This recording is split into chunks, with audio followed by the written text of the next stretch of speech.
Coming to you on a Tuesday afternoon. We appreciate you stopping by. Always enjoy the comments as we've got lots to get to today. We're going to hear from Andy Reid and Patrick Mahomes. They are speaking to the media as we speak right now. So we'll get to them coming up today as they play on Saturday against the Seahawks of Seattle. We'll hear from Derrick. That'll be coming up out as our normal time, coming up at 12:30. We'll talk about Mahomes. The Royals made another signing. Not great. Not great. Not great. You want to talk about an overspend? That is what they did apparently earlier this morning. If some variables were different, I would think it's a very good move. But there's none of those variables that make it a good move, in my estimation. Fulton is very upset right now, so upset that he doesn't even want to speak.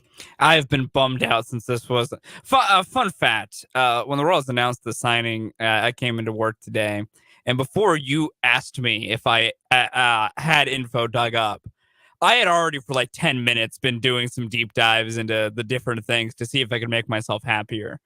Spoiler alert. No, the more I learned, the madder I got. You didn't need to dig it up. Just you went with your gut and your hunch and your knowledge. I would have been right. I could have looked up nothing and I would have been right in everything I had thought. Yeah. The information just backs up all my statements. The reason I said, hey, maybe you can find something about the move. Yeah. And because I just said that's way too much money for that production. So we'll get to that coming up in the 1 o'clock hour. Everyone loves the list. Odds makers, you did what? Lot to get to here on this edition of Mic'd Up. As always, hit us up on our Big O Tires text line, 785-272-9429. Love to get your take. 785-272-9429. As well as check us out on our YouTube page. You can watch the show at our website, 580wibw.com. That's 580wibw.com. We start things off today with just a reminder of how this team is 11-3 and has a very good chance at making and getting the 1 seed. Nobody's really talking about it yesterday or a little bit today. I mean, we talked about the turnovers. We talked about the penalties. We talked about Butker and Townsend, and apparently Dustin Cole quit throwing his, his punting brethren under the bus, if you will. But we really didn't touch on the fact that Patrick Mahomes had one of the greatest games in NFL history. And we haven't even talked about it. Which is truly astounding, because what Mahomes did on Sunday statistically was very impressive. All right. And yet we have not really discussed it. Yeah, I mean, he does that stuff. If anyone else had that performance, that is a career performance. But I mean, that game just seemed so Mahomes. And this is what I'm going to tell you here. According to Next Gen Stats, Patrick Mahomes completed a season high 10% of his passes over expected in Week 15, including 19 straight completions to end the game. No one even realized that when the game was going on at the end of the half, or end of the second half and into overtime. The chances of Mahomes' completion streak, all right, 19 in a row to end the game. The odds of that happening were 0.8. Is that good, Jake? And we're not even talking about it yesterday. The first segment of the show should have been Patrick Mahomes is not only a magician, he's a wizard. He's not of this planet. 0.8% what Patrick Mahomes did. Patrick Mahomes went 36 of 51, or 36 of 41, beg your pardon, in the game against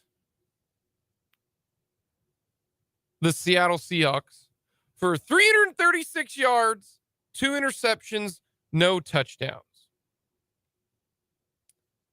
He had 2 drops, too. I'm a little bit more strict on the drops. Yeah. But everyone can agree with that Justin Watson dropped a pass. It was wide open. Oh, yeah. Catch the ball. So if you want to go that way, he went 37 of 41 for probably 350 yards. Now, maybe those pass plays got him to 336. But let's just say, oh, no, they would have, because the drive ended. So he'd have been over, 360 yards, because his deep pass was 40-some yards. So you're looking at over 350 for 2 touchdowns. That's the greatest efficiency game in NFL history. In NFL history. Think about that. 87% on passes if someone threw the football over 40 yards or over 40 attempts. I'll eventually get there. That's the greatest game in NFL history in completing passes. 87%. And it should have been higher. That's the funny thing about that. So Mahomes is doing all that while we're sitting here complaining about turnovers and fumbles and penalties, and he's just shredding the Texans. And normally in a game, Mahomes takes one chance where it's like, you got away with that one, right? I mean, he always does that. Not this game. Not this game at all. That dude, as the youths say, was in his bag. Is cooking. That is, my friends, Steph Curry going 11 of 13 from 3 in a game. That's how good Patrick Mahomes was. But, Mahomes, after his 3 interception game, he then became not the MVP favorite. Not the MVP favorite. It ended up being Jalen Hurts. Do you realize that Patrick Mahomes right now is first in the NFL in about 9 categories? He's first in the NFL in QBR, which is the ESPN stat, where 100 is the best. He has an 8-point lead on number 2, and that is Tua. An 8-point lead. Now, I'm going to explain to you what an 8-point lead means in QBR. He's got a 79.8. Okay. Tua has 71.8. So an 8-point lead. Very simple. Round numbers. We all like that. Tua at 71.8. 8 points below that is 63. Geno Smith, who's 5th, is closer to Tua than Tua is to Patrick Mahomes. Like, this is in Tiger Woods territory, where when he was like ranked number 1, number 2, Phil, was closer to the 80th player in the world than Phil was to Tiger. That's basically what's happening right here. Also, Patrick Mahomes is number 1 in some nerd alert stats: PFF WAR, DYAR, total EPA, EPA per play, passing touchdowns, passing yards, and has an 11-3 record. Did we also mention that he lost arguably the most dynamic weapon in the last 15 years on his football team? To me, the 2 most dynamic players who can catch the football have been Tyreek Hill and Randy Moss in the last 15 years. Since 2020 or since 2000. And he is having arguably his second best year ever.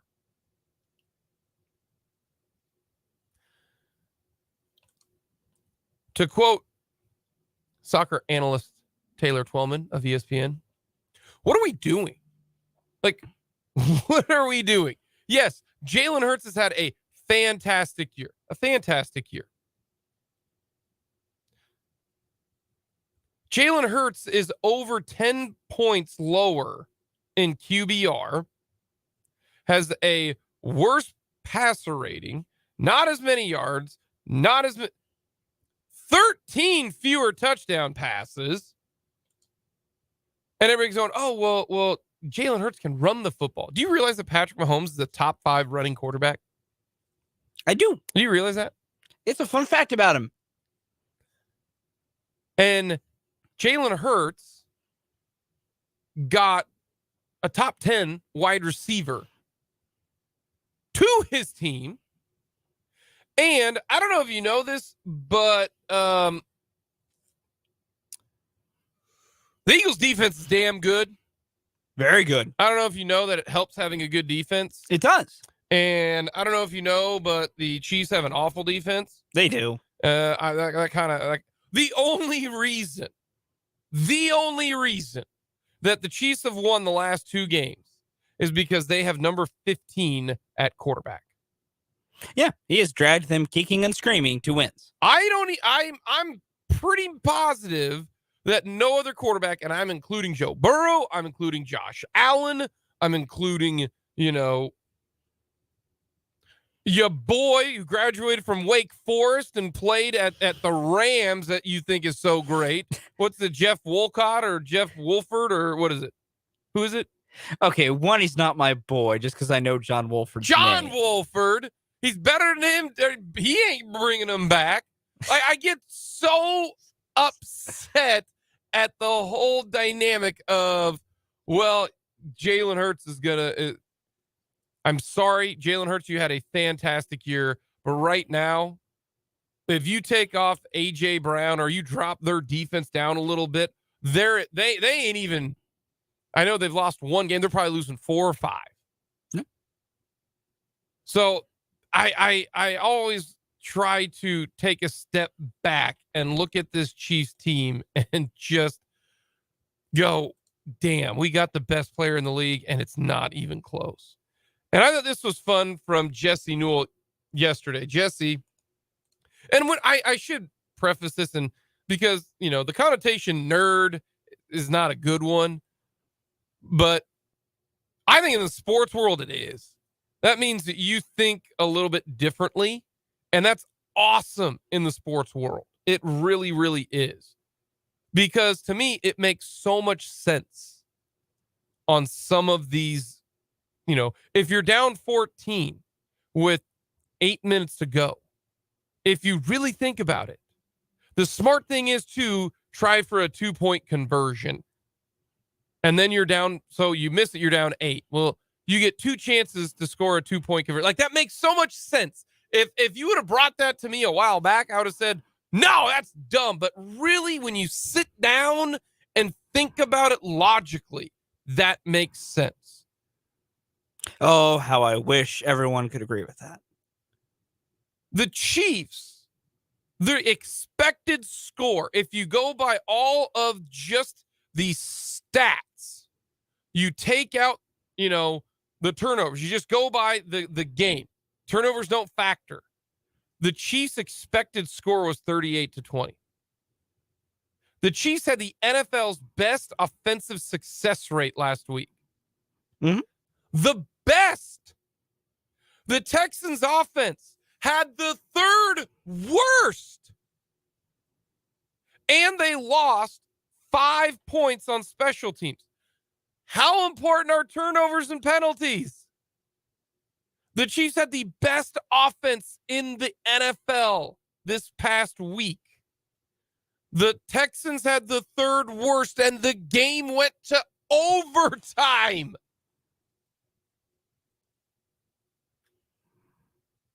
It doesn't make sense. Insane. And it's insane because Mahomes is the only quarterback that can do that. The Chiefs lost 5 points on special teams and almost 9 on penalties. I can't get over that. Like, that blows my mind. And that's why, and I will admit, one of my worst takes of all time, one of my worst sports opinions of all time, we can win a Super Bowl with Alex Smith. No, you couldn't. You liked Alex Smith. He was a good regular season quarterback. He can get you to 10 wins. He's a part of this 7 straight AFC West, titles in a row. He's a good quarterback. He ain't winning you a Super Bowl. And anyone right now who says, well, I think we can win a Super Bowl with him, you're trying to convince yourself that. You are trying to convince yourself, just like I did back in 13, 14, 15, 16, and 17, that we can win it with Alex Smith. We just need our defense to be better, turnovers to be elite, make some big-time plays, have the other team not play very well, and then we can win. It's not going to happen. Compared to now, it's just have the best player on the planet. It's not going to happen. And I'm going with it's not going to happen because the percentages say it's not going to happen. Can you win a Super Bowl with an Alex Smith type quarterback? Yeah. Yes, you can. You just need a bunch of other things to go right. Let's take a look at those bunch of other things that have to go right. The perfect example to me is Trent Dilfer and Brad Johnson. Trent Dilfer, game manager, don't screw it up. You had one of the greatest defenses of all time. Brad Johnson, same situation. Mm-hmm. Honestly, the last year or 2 years ago proved, or 3 years ago proved it. Yeah, you can do it. Jimmy Garoppolo, you had an elite defense. You had tremendous playmakers. You had a good running game. Yeah, but your quarterback sucked. Yeah, I mean, 2015 Broncos proved what happened, what you can do to drag a bad quarterback in, because Peyton Manning sucked his last year. Like, that isn't like revising it. Like, Peyton Manning sucked his last year. Yes, he did. He was so bad he got benched for Brock Osweiler. They only won a championship in 2015 because they had arguably one of the 3 greatest defenses to ever grace a football field. Mm-hmm. Like, you can win with average to below average quarterbacks. You need a lot to go right. Yep. Whereas a really elite quarterback can make up for a lot of flaws. I want to give that game was stupid, but I didn't even realize it at the time. I didn't. I was like, hey, he's just playing well today. Yeah. Coming up next, little You Did What? And then we'll talk with Matt Derrick.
What did you do? I could have gone with Salt Bay, who looked like an absolute fool at the World Cup, which, by the way, I've heard his food is way overpriced. It's not as good as everybody thinks, but apparently he can drop salt really well. I'm not going to go that way. I am going to talk briefly about this. My you did what is apparently some Chiefs super fan who dressed up like a wolf needed to steal and rob from a bank to pay for his tickets down in Houston. Oh, it's deeper than that, Jake. That's all I care about. But it's deeper than that. Okay, what do you got? No, he's been robbing banks for years. He is allegedly, like, all of his tweets about the big bankroll he bets with, allegedly that's all stolen money. What? This is beyond he did it once on the trip to Houston. Allegedly, this is a years-long thing. That his big bets and payroll allegedly is all funded by numerous bank robberies. Yo, once you rob one bank, first of all, don't rob banks. Yeah, first of all, please don't rob Once banks. you rob one bank, you cannot rob another. You got away with it. Don't try it again. Yeah, allegedly his like $5,000 bet tickets are all funded by stolen money. Allegedly, a painting he bought at a Mahomes charity auction might have been bought with stolen money.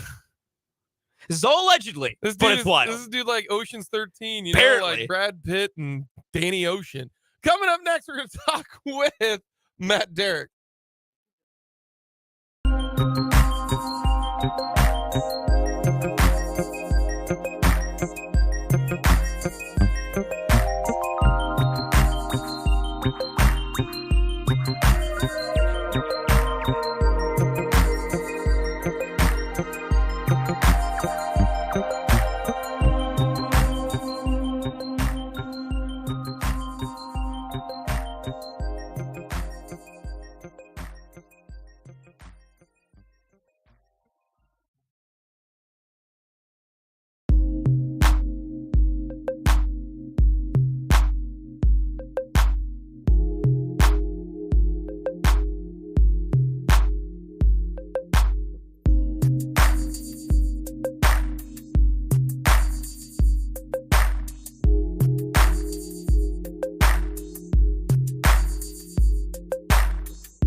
To Kansas City to talk all things Chiefs with our Herman's Meat and Smokehouse Chiefs insider. He is Matt Derrick.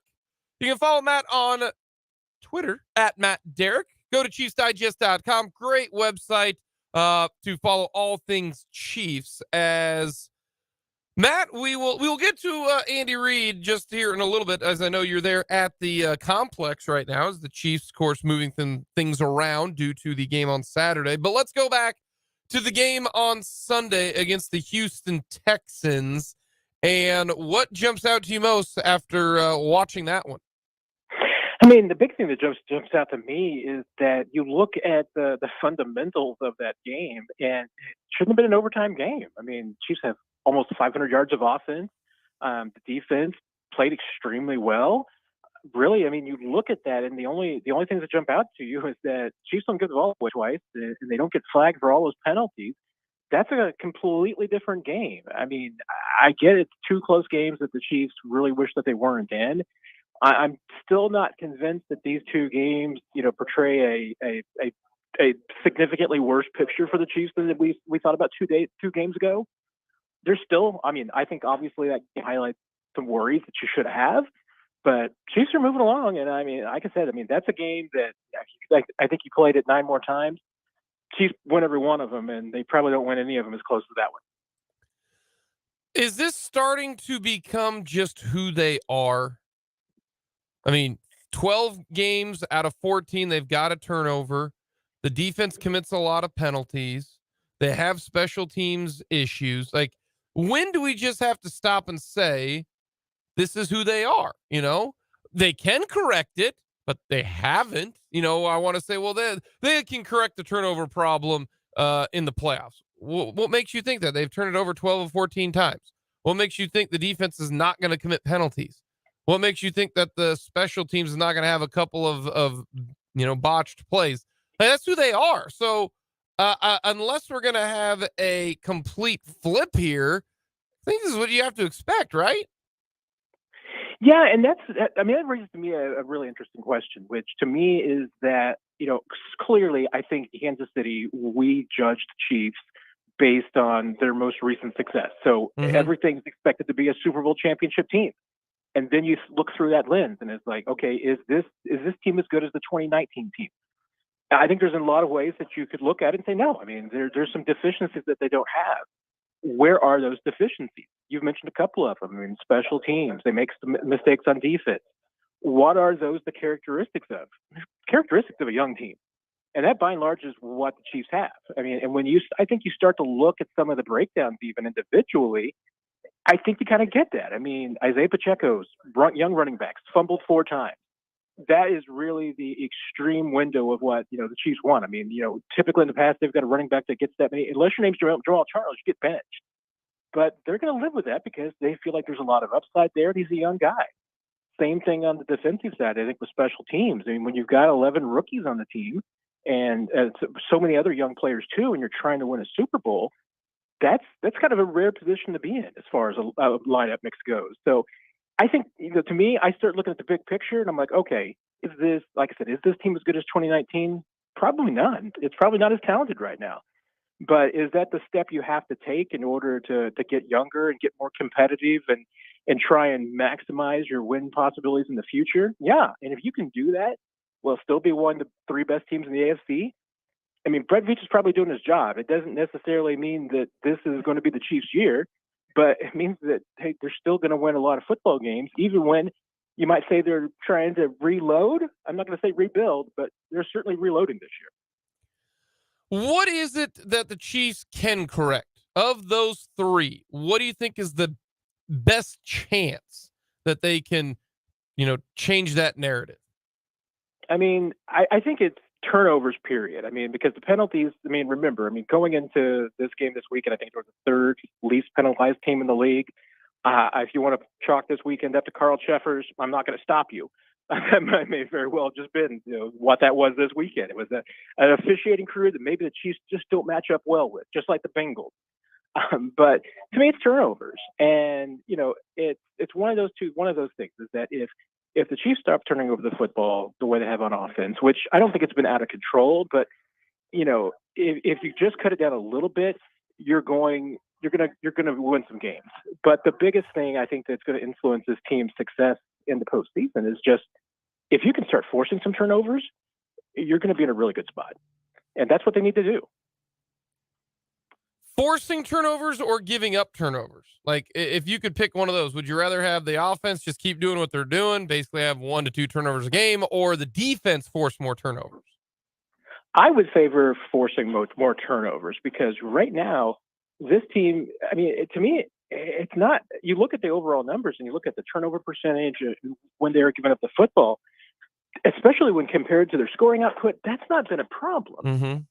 To me, it's just that they're not turning over the football at the rate that they have in the past.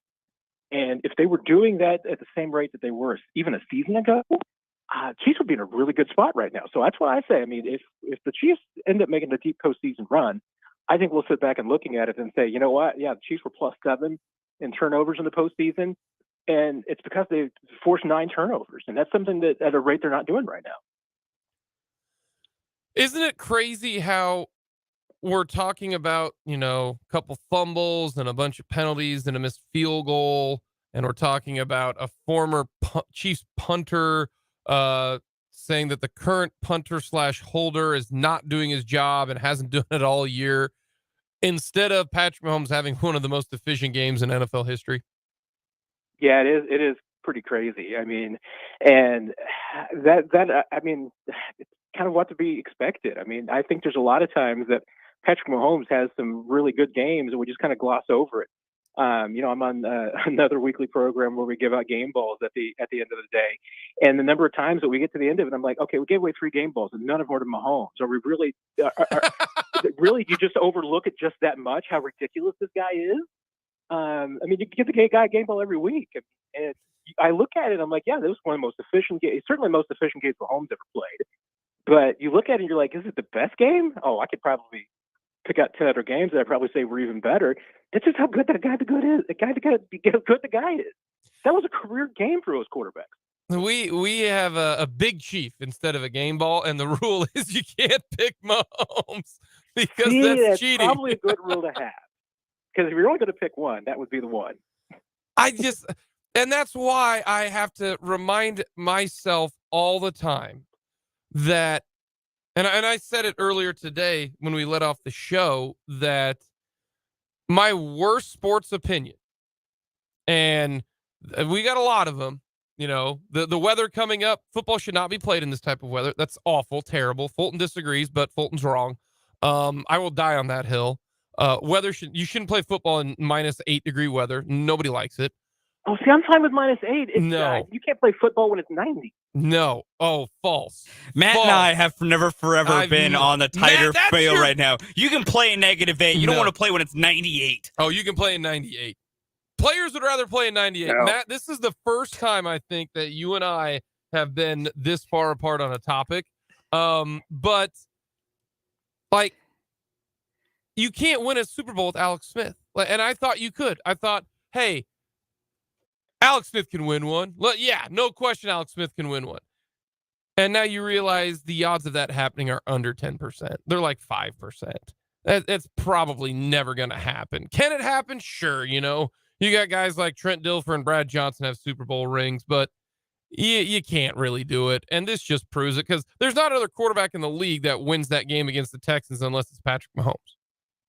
Well, and I think you pretty much nailed it right there, which is that I think, yeah, you can win a Super Bowl with Alex Smith. You probably just need to have a top three defense in the league. I mean, it's been done before, but you got a quarterback like Patrick Mahomes. What's the limit at which you can go, which your defense can be? Mhm. I mean, top 15 is easy. I mean, I don't think there's any doubt. Top 15 in Mahomes, you got a pretty good chance to win it every year. You might not win Mahomes and maybe a top 22 defense. Question's going to be tested is, can you do it with maybe a top 24? We're talking with Matt Derrick, our Herman's Meat and Smokehouse Chiefs insider. The defense. How many of those penalties were bad? How many of them do you think were legit? Quite a few of them were bad. I mean, there were more than a few that were legit, but the one that really just stuck out at me that bothers me most is that Juan Thornhill penalty, where the receiver just runs into him. I mean, I compared it to that scene in Beverly Hills Cop where Axel Foley gets arrested for getting thrown out of a window, and Yes. and then what's the charge for getting thrown out of a moving car? Jaywalking? Yes. That one was egregious. Matt, that's one of my favorite movies. I love that movie. Oh, that's. See, are we friends again? Can we overlook the whole football? We've never not been friends. We've never not been friends. Hey, you and Fulton get along well, and he's a KU fan, you're a Mizzou fan, and Fulton tells me that everything from Mizzou is bad. See, we're breaking down barriers, we're breaking down walls. It's world peace here. Exactly. The Chiefs are bringing us together. Patrick Mahomes is bringing us together. But when it comes to the defense, I just think of those penalties. But that's a huge deal because the penalties, according to the advanced numbers, were almost worth 9 points. Yeah. And that's why it's hard for me. I never want to blame officials, even though these officials are so bad, but the NFL doesn't care. So you just have to assume there's going to be 4 or 5 bad calls goes against you every single game. But, when they didn't get penalized, they played outstanding. But the problem is well, yeah, they committed penalties. That's part of the game. To me, the penalties are probably going to be harder to fix than the turnovers, like you mentioned. So I don't really know, they got to the quarterback. They forced a turnover late. Outside of the penalties, they played, excellent. To me, it's almost a catch-22. Yeah, and that's why, I certainly think that from the defensive standpoint, I mean, 7 of those points I put on the offense. You turn over the football at the 17-yard line, you can't put those 7 points on your defense. I mean, that's just how it is. Mm-hmm. And then, you look at the other 2 touchdown drives that the Texans had, they were heavily helped out by the penalties. I mean, the penalties were disproportionate on those 2 drives. So, yeah, then you go back to the question, were those penalties legit? I mean, are those penalties that are going to be penalties the next time around? Well, unless you get Carl Sheffer's crew in the postseason, probably not. I mean, I'm one of those guys. I mean, you know me, I'm the last one to say blame the officiating because I just say overcome it. And the Chiefs did that. But when you start to, really, how many points are you going to put on the defense in that game? At most, I think you're going to put 17, and I probably couldn't say that the Chiefs defense gave it more than 10. And if now you're talking about the Chiefs defense, wearing 10 points on Sunday, that's a fine. That's the NFL today. I don't care if it's a 1-11-1 team. That's excellent. Give it 10 points. That's a good game, and you're going to win. Yeah, that's what kind of makes it frustrating in that game, which everything went the Texans' way, except they didn't have Mahomes. And that goes back to number 15, clears up so many problems for the Kansas City Chiefs. It just makes it so much easier. And did we find out that the Chiefs' best running back is Jerick McKinnon, but they just don't want to use him because they need him in the playoffs? Yeah, and that's been in the back of my mind is just what are the Chiefs going to do come January? I mean, in the past when they've gotten to the playoffs, it's typically they coalesce around one guy and really lean on him. And obviously in the Super Bowl run, it was Damian Williams. He just took over the backfield and took over that team. I kind of feel like the same thing's going to happen this year. I wonder if it's going to be McKinnon. I don't think there's any doubt. I mean, just you take the whole skill set. McKinnon, I think, is the best running back in that backfield right now. But you're right. I mean, he's 30 years old. It's eighth year in the league. I mean, he's got a lot of wear on those tires, and you don't want to put him out too much. So, yeah, I could see the Chiefs just continuing to try and manage his workload, go with the two-headed back, let Pacheco do the bulk of the heavy lifting, and McKinnon comes in specific situations, red zone, third down, passing situations, that thing.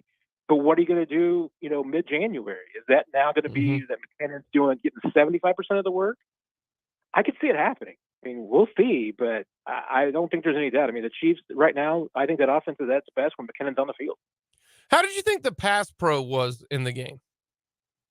I thought it was improved. Maybe once again, that's going to be team specific. That Houston front and the defense overall is really banged up right now. So, and they weren't very good to begin with. So maybe that's part of it. But I thought it was dramatically improved. And certainly I thought they had a really good game as far as run blocking goes. But that was one of the, I thought, better performances we've seen from the offensive line in a few weeks. And it shows because, I mean, Mahomes had time to, throw 5 incompletions, should have been 4 incompletions. All right, the Seattle Seahawks. I don't really know you can do anything about, analyzing this game because the game is going to be 8 degrees under, it's not even a degree. It's below degrees. Like, even degrees are like, nah, man, that's not even where I'm about. So you're in the negatives. I throw it all away. And that's why I don't like playing in 8-degree weather, is because it's not about football. It's about who handles the weather better. That's not football. It's about testing the character of your team. I know. And which one can power through and win in the trenches. This is it. This is NFL films at its best right here. Yes, it is. Yes, it is. The photos of, the players breathing, and we tell it, it's like fire breath, like a dragon. That time. That's what we tell our son. I mean, that's it. Breaking it down is kind of almost pointless to me. It's, hey, who handles it better? Can you catch it with, mittens on? Do you fumble the football, And that says to me, that probably favors the Seahawks. That's an interesting point, because I think it comes from the other way, which is that I've yet to see any form of weather that limits Patrick Mahomes. So I don't think it's Patrick Mahomes. I think it's guys like MVS and Juju and those guys, and the defense more so than Patrick Mahomes. He's a wizard. He can do anything. This might be a Travis Kelce, Isaiah Pacheco, Derrick McKinnon kind of game. And if those are the 3 guys that do the bulk of the work and get it done, that would probably be equivalent to a win. I think that's probably the recipe for a victory for the Chiefs this weekend. Just feed those 3 guys. Are you worried at all about the Seahawks? I mean, they're basically in a free fall right now. Plus, it looks like they are. I haven't looked at the Seahawks injury report because it's Tuesday. If they don't have Tyler Lockett, that is a huge blow to them because he is absolutely terrific. So, what do you think that their offense can do? And then their defense can't stop anybody. Yeah, I mean, Lockett's the weapon that you are concerned with the most, and without him, yeah, they become very one-dimensional, and I think it's going to be very difficult for them to move the football, and they're going to be contingent on the Chiefs making mistakes for them to win. And probably even if they are full strength, I think that's probably the key to the victory for the Seahawks. They have to win the turnover margin. They'd have to hope that the Chiefs, break down in the red zone, aren't real efficient, that the Chiefs defense continues to be bend but break and give up points in the red zone. I mean, that's the formula that you would think for a Seahawks win. But I mean, again, this is an opponent with which the Chiefs are. I think dramatically over. I think they dramatically overmatched them. I think the Chiefs are just clearly the better team. Probably a good advantage in that they're home for the first time in a long time. I think that's going to be a relief for the guys. I think that's going to be somewhat a comfort level. And I mean, cold weather. I still think that favors the Chiefs. I'm just not sure that how built the Seahawks are for the cold. Certainly could be colder than what they're used to in their local environment. So we'll see what kind of experience they get this week. But I think everything in this game should favor the Chiefs. And I'm not sure that I can really find a category where I'd say I think the Seahawks have an advantage here. All right, my 2 for the road, last 2. Let's go. How many passing touchdowns will Patrick Mahomes have? Ooh, good question. Let's see. He's got 3 more games to go. And he's going to have to play all 17 this time. I thought he wouldn't have to play all 17, but now he is going to have to play all 17. I will say 44. 44. All right. He's got 35 right now, just to let everybody know. 3 more games. I think I probably conservative guess, but I'm going to go with 44. 44. I'm all right with that. And then my last one, I will ask, have you ever thought about robbing a bank to pay for Chiefs tickets? I remember in the 6th grade, we had that was like a social studies question or something at the end of a test in the textbook. And the question was like, you wanted money for a bike. How would you get the money for that? And I put rob a bank. Yes, that's my guy, Matt. Derrick for the win. Yeah, and I got called to the teacher's desk for that one. So the answer is yes. You'd rob a bank to fund your Chiefs tickets. Well, at least to buy a bicycle, but I don't know if I do it for the Chiefs tickets. I don't know. Although I will say, if I were going to, not that I've given any thought to committing any crimes, but I will give some credit here. I have thought that the best way to commit a crime is to not do it locally. So we're at least on the same page on that. I agree with that. I do agree with that. Also, what is worse, robbing a bank or dubbing yourself Chiefsaholic? You can't give yourself a nickname. So that's a bad crime right there. No, you cannot give yourself a nickname. What makes it worse? You chose Chiefsaholic. Yeah, I guess, if you were going for Chocoholic and think that's adorable, but when I hear Chiefsaholic, yeah, I'm assuming that's someone with a serious drinking problem. It says, hey, everybody, I'm methaholic, Hey, everybody, look at me. Oh, my goodness. I had to ask you about that. I'm just now finding out about that. I've been. That was a great afternoon and evening on Chiefs Twitter last night. So yeah, thanks, everybody. I didn't have that registered for me, but I'm getting deeper involved. And apparently there's 2 wolf mascot or wolf-like head things that have robbed banks. So it might not be him the entire time. And see, if the super fans would just stop, hurting the reputation of other super fans. We don't need Puppet Lady doesn't deserve this. Right? Yeah, exactly. She's done nothing to deserve being associated with, the more nefarious elements of Chiefs superfans.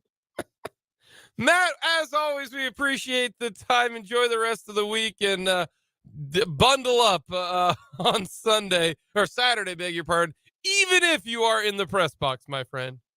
Hey, this has been the highlight of my week. It's all downhill from here. Happy holidays, everybody. Merry Christmas to you too, Matt.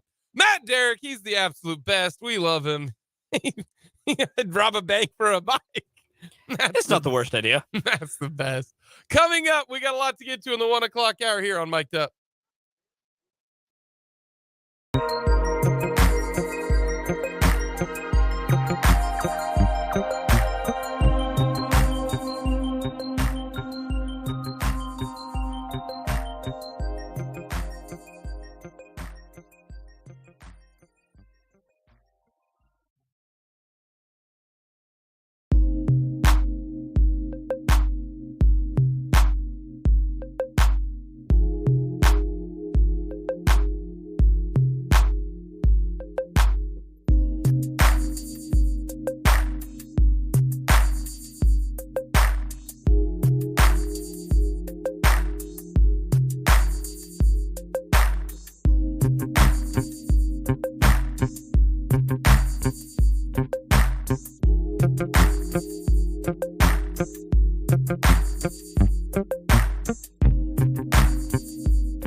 Mic'd up on this Tuesday as we inch closer towards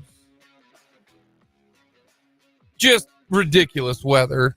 Be safe out there. Follow things coming up on if you drive overnight on Wednesday or you're driving on Thursday. Be smart.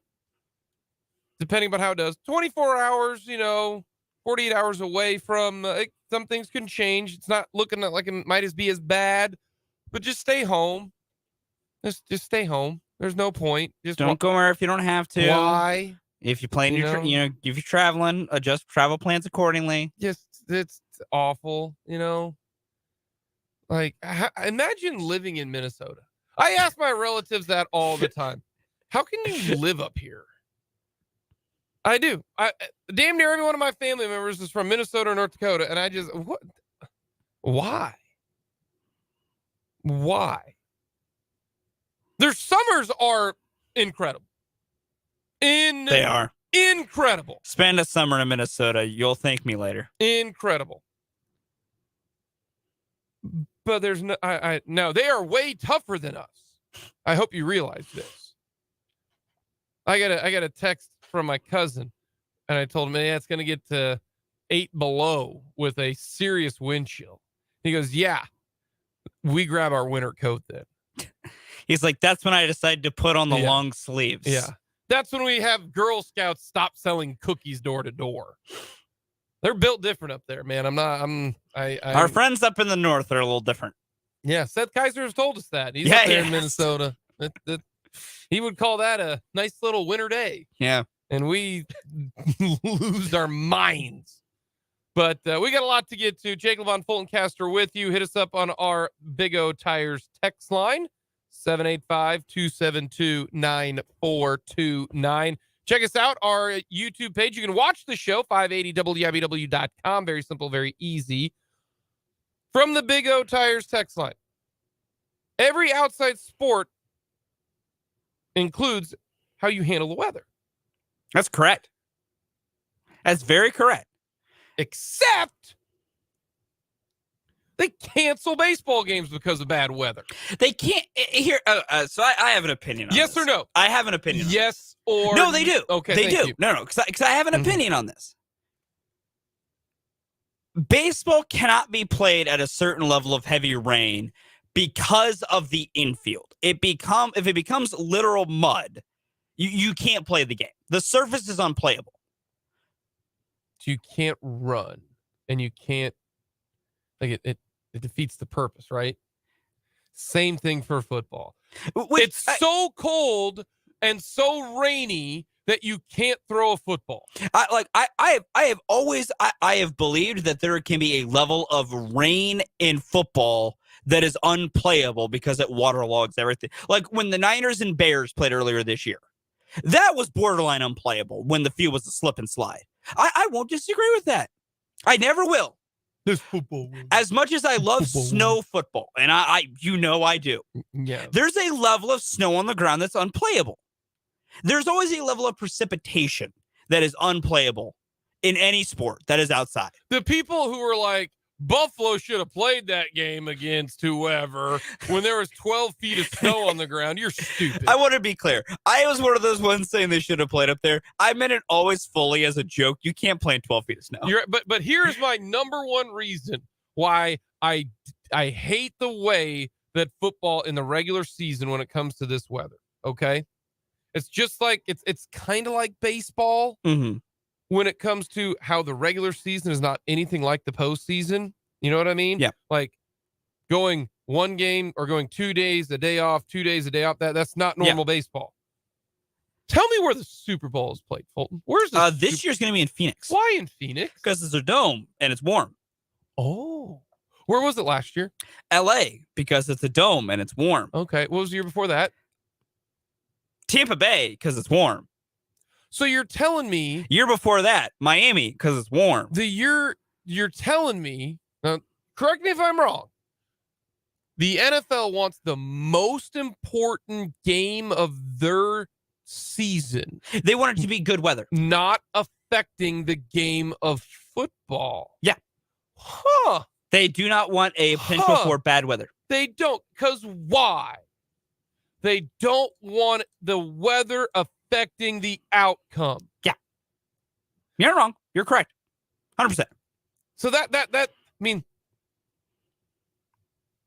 that's when it why. comes to temperature, as long as the temperature is survivable by a human being to be outside in the cold or even the heat, you should play in whatever the temperature is. Precipitation, different question. Physical temperature, you play. The atmosphere is going to be awful. The football is going to be awful. No, it's going to be great. No one is going to enjoy it. They won't be yelling and cheering because they're going to be freezing. Man, you obviously have not been. because I'm smarter than that to go and sit there. I went to a Chiefs game several years ago. It's the Thursday night game against the Raiders, where it was brick city. It was cold that night. Yeah. Like we're below zero. Sounds awful. Loud stadium, and I had a great time. It was great. How many beers did you have, apparently? I was below 21 at that time, so 0. Doesn't matter. Let's be real. I had a fake ID in college. Come on now. At a football stadium, I did not try and buy beer underage. Oh, I definitely did when I was in college. So, fun fact for to get to what we're getting to this hour, I went to a Royals game with some friends of mine from the radio station at KU that I worked at. We went as for the station. It was for the broadcasting day at the K. There was a guy I knew a little bit from that who I'm under 21. We were at the event, technically as a work event. Offered to buy me beer while I was there. I was like, we're not going to push the boundaries on that while we're here. Here, you want to know the issue that there is? It's a work event. Man, that's why, yes. It's a work event. Don't worry about if you're under 21. No, I want it to be known. It's because it was a work event. I was Yeah. like, man, we're not pushing that bounds when I'm, here for different Yeah. reasons. If we were here just as God. friends, I probably would take you up on that. No. Either way, cold, at least at Arrowhead specifically, won't affect nothing. That place will still be rocking. The football's going to be bad. It's going to be good football. It's more about dealing with the weather than actually playing the football game, which is why in the most important game of the year, the NFL doesn't want the weather affecting it. That should tell you something about weather. Dislike it. We're going to hear from Patrick Mahomes. Good news is, folks, as we heard Patrick Mahomes say, hey, I can sling it in anything. We're going to find out. He hadn't played in a negative 8-degree game. But here's what Patrick Mahomes had to say to the media today. Obviously, the AFC West is all taken care of, and now I assume you just set your sights to where you perch for the playoffs. You can't look at it as got to get the number 1 seed or bust. On the other hand, great incentive for the number 1 seed. How do you process that? Yeah, I think the biggest thing is you just focus on getting better as a team. You want to be playing your best football going into the playoffs, and we have stuff that we have to clean up as far as turnovers on the offense and stuff like that. And so us focusing on ourselves and getting better and playing our best football, we want to just continue to build as a team and stack wins. And so that'll be important this week. And Andy thought that you were specifically a good example of being able to go from 1 week to the next after the 3 interceptions the week before. How much do you feel like you specifically focused on cleaning that up last week? Yeah, for sure. I mean, when I looked at the tape of the Denver game, there was just a lot of easy completions that I didn't take, and I was trying to be aggressive, and it worked sometimes, but obviously hurt us sometimes. And so just went back to the fundamentals of taking what's there. When the stuff's underneath there, give it to the guys, let them make plays, and we were able to have success. So if I can just connect on those deep throws, I missed 2 of them in that game, then we'll kind of have the best of both worlds. So I'll just continue to try to work on that stuff. And Patrick, the 2-point conversion ended up being pretty important in those shovel passes. Can you just walk us through your part of that and kind of what you're seeing? Yeah, well, it kind of gives me an option to do 2 different things. Obviously, it gives me an option to scramble out, and we had Travis kind of on that little route, but he took so many people with him.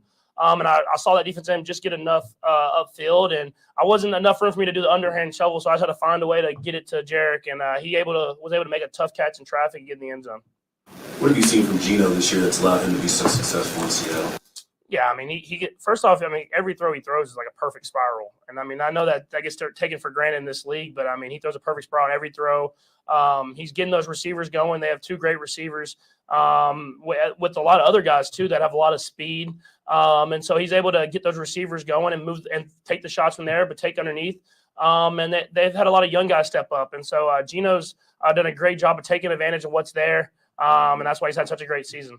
What have you made of the emergence of Jerick McKinnon at the age of 30, and what does it mean to you both as a pass protector and what he can do for you guys with the ball in his hands? Yeah, he's just a true professional. He does everything the right way when he's in the building. He's taking care of his body every single day. And he does everything, like I said, he does everything the right way. So he protects well, he runs routes well, he runs the ball well. And so we can have him in there and trust that he's going to know exactly the protection assignment, where to be at on time. And whenever we give him the runs, he's gonna make plays happen. And so he's a great player, but even a better dude. And I think that's why everybody loves having him on the team. What's Seattle's defense have for you guys on Saturday? I mean, I think the biggest thing is they have a lot of talented young players. I mean, first of all, they have the linebacker 56 from Texas Tech. I'm just saying, he's like leading the league in tackles. So he's a great player to have in the middle there. And then they have the young corner also from Texas that is leading the league in interceptions. So they got a lot of young, talented players that play very hard. I mean, Coach Carroll, every one of his teams is going to play extremely hard, and they're fighting for a playoff spot. So they're going to be a great challenge for us to go out there and try to find a way to get a win. It looks like you guys were playing with Texas last week. They only had 1 win. They were fighting all the way through. We're to that point of the year where some people are eliminated, but they're still really fighting. Have you seen, is it different this year than it's ever been in your career? How people aren't just giving up? It seems like there's a lot of really competitive games, at least last week. Well, yeah, I mean, I think especially if you look around the league, I think almost everybody's still in it. It still has a chance, and so everybody's playing hard to try to do whatever they can to get it to the playoffs. And then when you play teams like the Texans, they have a lot of young dudes that are trying to prove their spot in this league, as well as some veterans that are vets and know how to do it the right way. And so I think it just goes with how the teams are coached, the type of players that they have, and the Texans played hard, and I know this week the Seahawks will. It's going to be cold Saturday. Any changes for you? No, I'll throw that little neck warmer thing that I always throw on that doesn't look great, but it keeps my neck warm. But yeah, I'm not a big like throw a glove on guy or anything like that. So that's about it. We'll go out there and play. It's still football at the end of the day. It seems like at this stage you're really comfortable working the pocket when the protection is good and even on plays when it could be better. Where do you feel like your knack is with the offensive line right now? Yeah, I think they're doing a great job. I mean, I think early in the game last week they had a few mishaps here and there, and they took it upon themselves. And other than that, they protected great the entire game. And when we're able to run the ball like we did, especially in that second half, it opens up everything else. And I think that's why we had so much success in the second half, moving the ball up and down the field. So now it's just executing and trying to get into field goal range or get into the end zone. And I think the offensive line's getting better and better each and every game. Patrick, looks like McColl's going to be back on Saturday. What are your expectations for him, given he's missed so much time now? Yeah, I mean, he's been ready to go, man. He's been trying to get back as quickly as possible. He still has that great energy that he has in the locker room, and we'll get him in there. Hopefully, if everything goes well this week, and let him kind of get back into the role that he was in. But we have a lot of guys that are going to be shuffling in and out, and Coach Reid let those guys know that everybody's going to get a chance to play and go out there and put their stamp on the game, and I think everybody's excited for it. Patrick, the overwhelming number of decisions you make are successful over all these years, but you still sort of talk about having to find that line. Why is that? Is it because you want to be able to push the envelope all the time and just have to? Yeah, I mean, I want to always have that aggressiveness to me. I think that's what's got me here. That's who I am.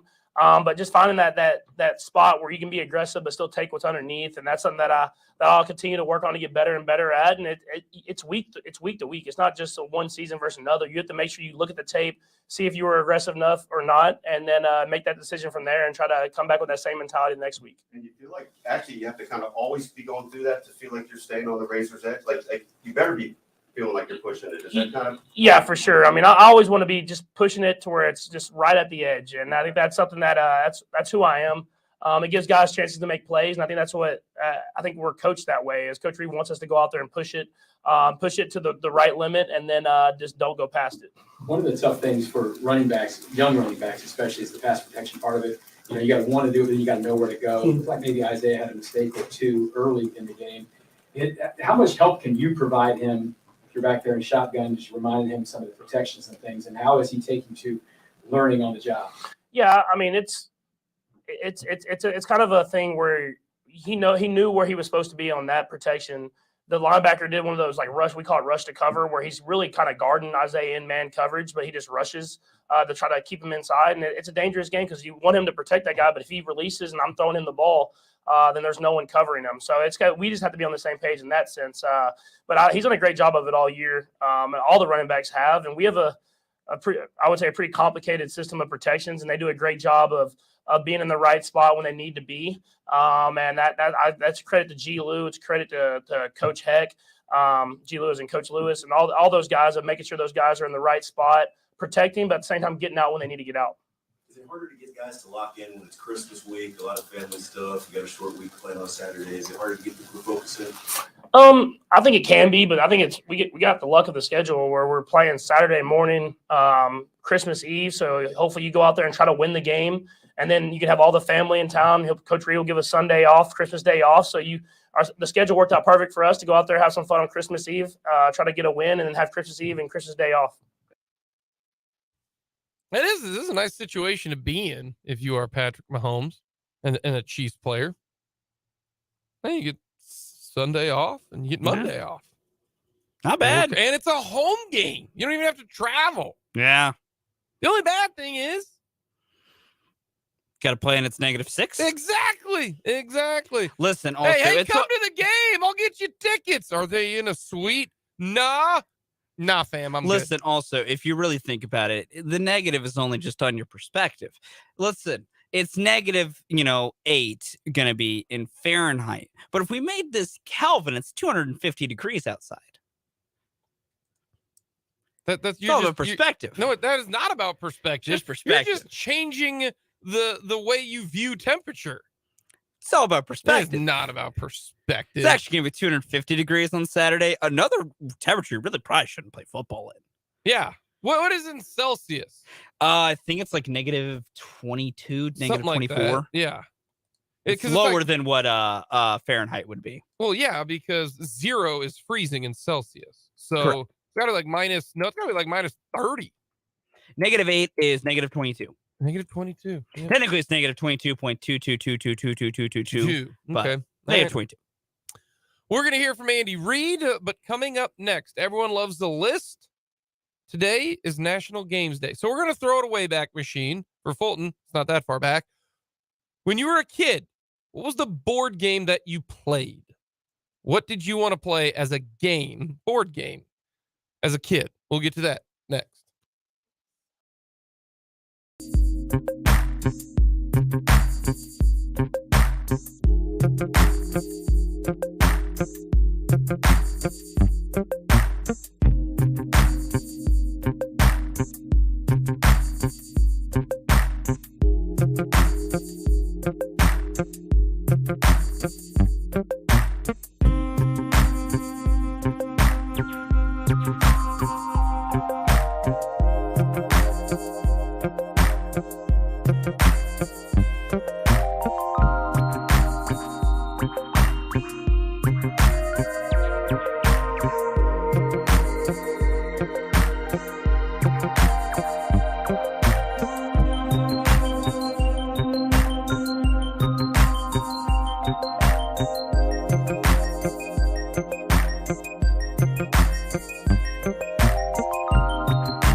Everyone loves the list. Today, the topic is board games when you were a kid, because today's National Games Day.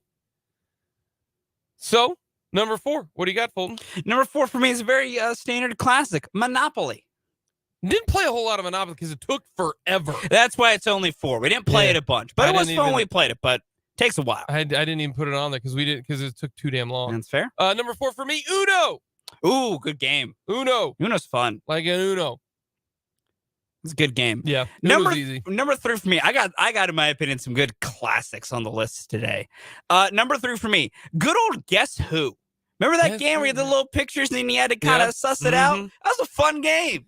Yeah, that was a fun game, and you could really pretty much win in 3 questions. I figured that one out. Jake out here game theory and Guess Who. Oh yeah, for sure. My family's ultra competitive. That's one of the least surprising things you've ever said. And so, yeah, I used to figure out, what's the best strategy. Yeah. A lot, the number one question you have to ask: does your person have a beard? That knocks out a decent amount because pretty early. If they say yes, yeah, you can wipe out. Oh, just a good chunk of the board. Anyone that doesn't have a beard, yeah. and that eliminates the men and the women. Yeah. So yeah, that's a solid one. That's number 3 for me. Yahtzee. Loved playing Yahtzee as a kid. Fun fact: we played Yahtzee while my wife and I were waiting for our kids to be born because there's a lot of downtime in the hospital when you're getting ready to have a baby. So we played Yahtzee. I lost both times. Yahtzee's very fun. It's an honorable mention for me on this list. Number 2, Sorry. Sorry's fun. Sorry's a fun game. Sorry's number 2 on my list. It's a fun game. It was so much fun that when you landed on somebody and you could go wham, you get to knock the other person's him out of business. Yeah, Sorry's a good one. What do you got for number 1? Sorry's great. Number 1 for me, Battleship. Okay, yeah, I love Battleship. I also mainly was just me and my sister who played games, so we did not play. We really had 2-player games was our goal here. Oh, loved playing Battleship. I cheated a lot in Battleship. That's unsurprising. So what I did was I marked whenever they set a location, F8 or whatever. I marked that on my sheet as well on the bottom, and I'd move my ships around. You absolute cheater. Oh, I did. Number 1 for me. We played this a lot. Life. Because it's a big classic one. Yeah. Classic game. You could go a lot of different ways. But ours was Life. Yeah, fun game. Coming up next, we're going to hear from Andy Reid.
Coming up in the 2 o'clock hour, we're going to talk all things Royals baseball as the Royals made a move today. And it is a move. It is a move that you can do. Whether it is a good move, we will let you know. We got odds makers. We'll get to all of that coming up in the 2 o'clock hour today. No show tomorrow due to K-State women's and K-State men's basketball, as the K-State women are playing tomorrow against Morgan State. Hopefully Morgan's got a few more people to play. And then K-State takes on Radford. No, I'm not. I am not letting you go past that terrible joke. So I am not letting you walk past that. Terrible joke. That was so bad. Morgan's not even a state. Morgan's a single person. So we'll get to, we'll talk to you on Thursday the next time. No show coming up on Wednesday. I'm so done with you. That's a good joke. I'm now happy we have a show tomorrow because then I don't have to listen to this. I get a day to not listen to this. You eventually will like the dad jokes right now. When they're good, yes. You are not the age for dad jokes right now. Right now, though, we are going to hear from head coach Andy Reid. He spoke to the media today. Here is Big Red. Just today, the D-line room. So Michael Dana, Chris Jones, and then Colin Saunders are all sick. And then Jody Fortson has an elbow, his elbow sublux. So he won't practice today either. And he'll struggle to make it to the game as we go forward. Tough kid, but he got banged up there pretty good. Other than that, everybody will be out there and rolling. We look forward to the challenge of playing Seattle. You know, they're right in the middle of the playoff hunt. And, so we know they're going to come in here ready to roll. And likewise, our group is, we got a quarter of the season left here that we got to take care of business on. So should be a heck of a football game. They're well coached and they've got good players. So, but we welcome them in to Arrowhead. I know everybody will be there in red and ready to go. So on Christmas Eve, no better place to be. So look forward to the challenge. Time's yours. Andy, you anticipate Cole Hartman getting activated this Yeah, week? McCole, there's a good chance. Yeah, he'll practice. He'll practice with the guys today and see if we can't get him in there a little bit. Andy, with the AFC West sewn up, that's sort of one of your first checkpoints. How much do you tangibly talk about the pursuit of the number one seed? Is it just understood? How do you go about that? Yeah, the guys know. I mean, they've been through this, and so they understand it. And the only thing I have to say is just what I told you guys. I mean, it wasn't any different than I told the players. Is that we have a quarter of the season left with very important games, so we got to take care of our business, and that's where our focus has got to be. Coach, Clyde Edwards-Helaire, he's eligible to be designated return to practice this week. Where do you see him in his progress, and how close is he to? He's getting close. He's not quite there yet, but he is getting close. But he's working his tail off. But we'll see. He won't be out there this week. Considering the Jody news, we haven't talked about Blake Bell in a long time. Is there an idea that he might be available at some point? Yeah, there's a chance that happens. Yes. Yeah. Hey, Andy, this week Patrick had a historic performance for completion percentage. I just wondered what you thought of reevaluating yourself. Yeah, no, I thought he had a tremendous game. I thought, and I mentioned it after the game, just in particular coming off the game from the prior one. It's a great example for our football team of how you go back and you fix an issue if you had an issue there. So, and do it the right way. And that's what he did. He dug in and really came out and had a great game. Coach, a lot of people may have thought that Seattle was going to take a step back after trading Russell Wilson this offseason. What have you seen on film? I know with the short time you've been able to see that Pete Carroll's done with, Geno Smith playing as well as he has with the receivers and of course Kenneth Walker at running back. Yeah, sure. So I've always been a Geno fan. I like his game. I like the kid. We brought him in here, smart kid, and he's had this career that's been up and down, but he's in a good place now. And I know Pete is using him, and he's doing very well. So, and the runner he's a heck of a player now. So the young runner that they've got, you got to make sure you wrap him up. He brings a load with him too. So, good player. You guys had a couple of missed kicks again on Sunday, and they've gone back and looked through those. Is there a thread you can put on the mechanics of anything that's happening between everyone? Yeah, I mean, I know what's been said out there. I mean, but we look at everything, and so I'm not going to get into it. But I mean, there's nothing that gets by us. We look at everything, and we got to get through this, and they all take responsibility between the three of them, but we'll get it worked out. It is a very complicated thing. I mean, people just take it for granted, right? Sure. That you just snap it and do it. There's kind of a science to it, right? I guess we'll probably ask Dave a little bit more about it. But as you watch this go through, they've been together for a little while now. Is it surprising that something like this is happening with a group that's been together? No, listen. You see that a little bit like a batter. I mentioned it before. Just you get into a little bit of a funk, and that ball looks small, and all of a sudden you work through that, and it looks big again, and you start hitting it better. So, and that's where we're at. We're working through it. Still have a ton of trust in the process there. We just have to work through it. In the days following the game, how has Derrick responded, and is there a sense that you guys can increase a little bit more this week? Yeah, I loved his energy on the sideline.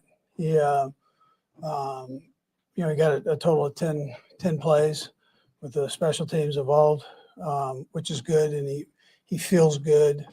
And so, we just take it gradually, and like McCole, when he gets back in the flow, just take it gradually, and we'll see if we can't keep both of them rolling. As a player and a coach, you're used to getting feedback from fans and from media and everything, and I know you have to block a certain amount of that, if not all of it out. Is it more frustrating when a former player says something like that? Yeah, listen, I a big personality, right? I mean, he loves to put his opinion out there. So I don't worry about all that.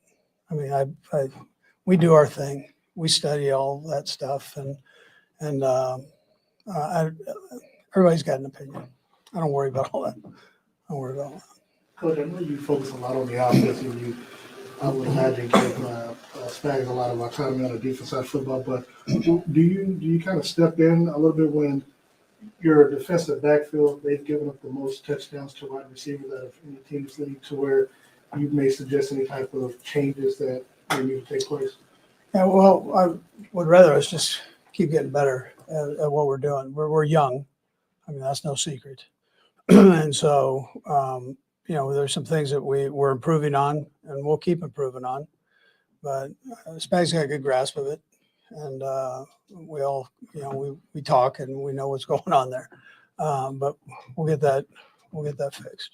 One more on the offense. You guys haven't had McCole and Kadarius at the same time, healthy for very long. What's your excitement factor if you get your whole group of wide receivers healthy for this stretch run, what you guys maybe could do with all of them? Yeah, well, I mean, they're both good players. So, and the other guys are playing good too. I mean, it's great to see Sky and what he's done now, and Quez and Juju. We've seen it before when they were on other teams, but they're playing well. And whoever I'm missing in there, Watson is doing a nice job. I mean, who would have thought of that at the beginning of this thing? So that'd be but we would welcome them back, and whatever role, there's one ball, whatever role we can put them all in, we would sure do. Yeah. Couple more guys. seems these past 2 weeks there were close calls and whatnot. How much is there a sense of we can get the ball security right? We would have a little bit more control, Yeah. in 60 minutes. And we need to take care of that. Yeah, we need to take care of that for sure. That and the penalties we gotta clean up, and the guys are aware of that. We just gotta do it. And you work your fundamentals, your techniques, you practice those.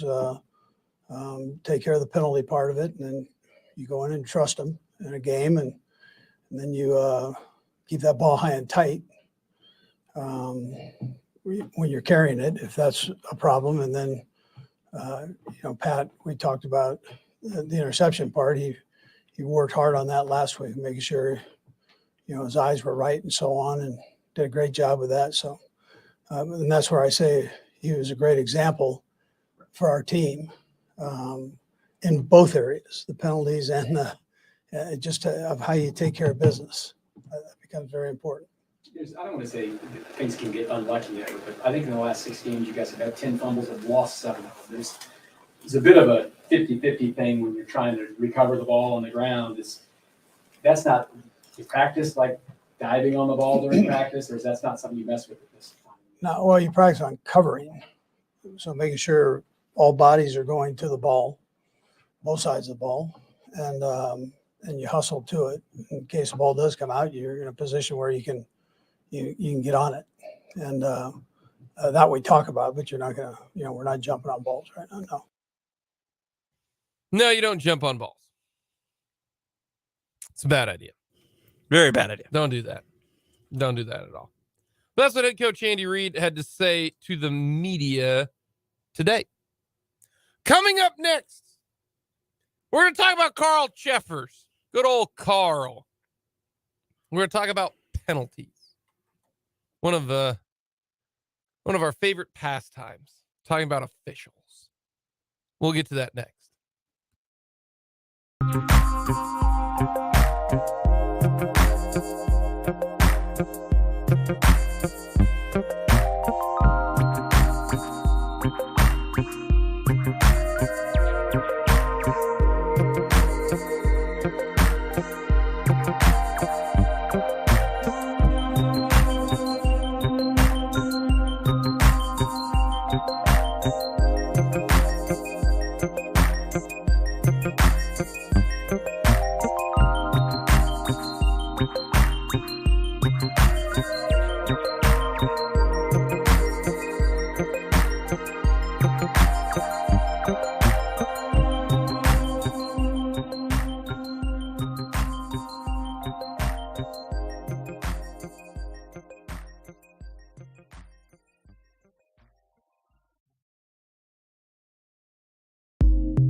1 o'clock hour, we're going to talk about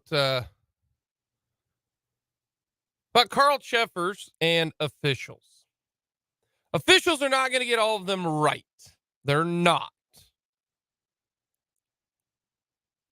But sometimes you expect the borderline calls to break even. But then there are some where you're going, man, what is happening? First, when it comes to the penalties for the Kansas City Chiefs. The Kansas City Chiefs had a bunch of penalties on defense. They had penalties on offense too. But what's wild about this is that the penalties for the Kansas City Chiefs on defense allowed 14 points. If you don't have the penalty, they don't score. And the very first one that that comes for the Kansas City Chiefs in this is the touchdown for the Texans. You know, the one on Darius Harris. The holding call on Darius Harris. That would have stopped. That wouldn't have been a touchdown. No. It's 3rd and 10. Mills throws an incomplete pass, penalty on Darius Harris. They end up with a touchdown.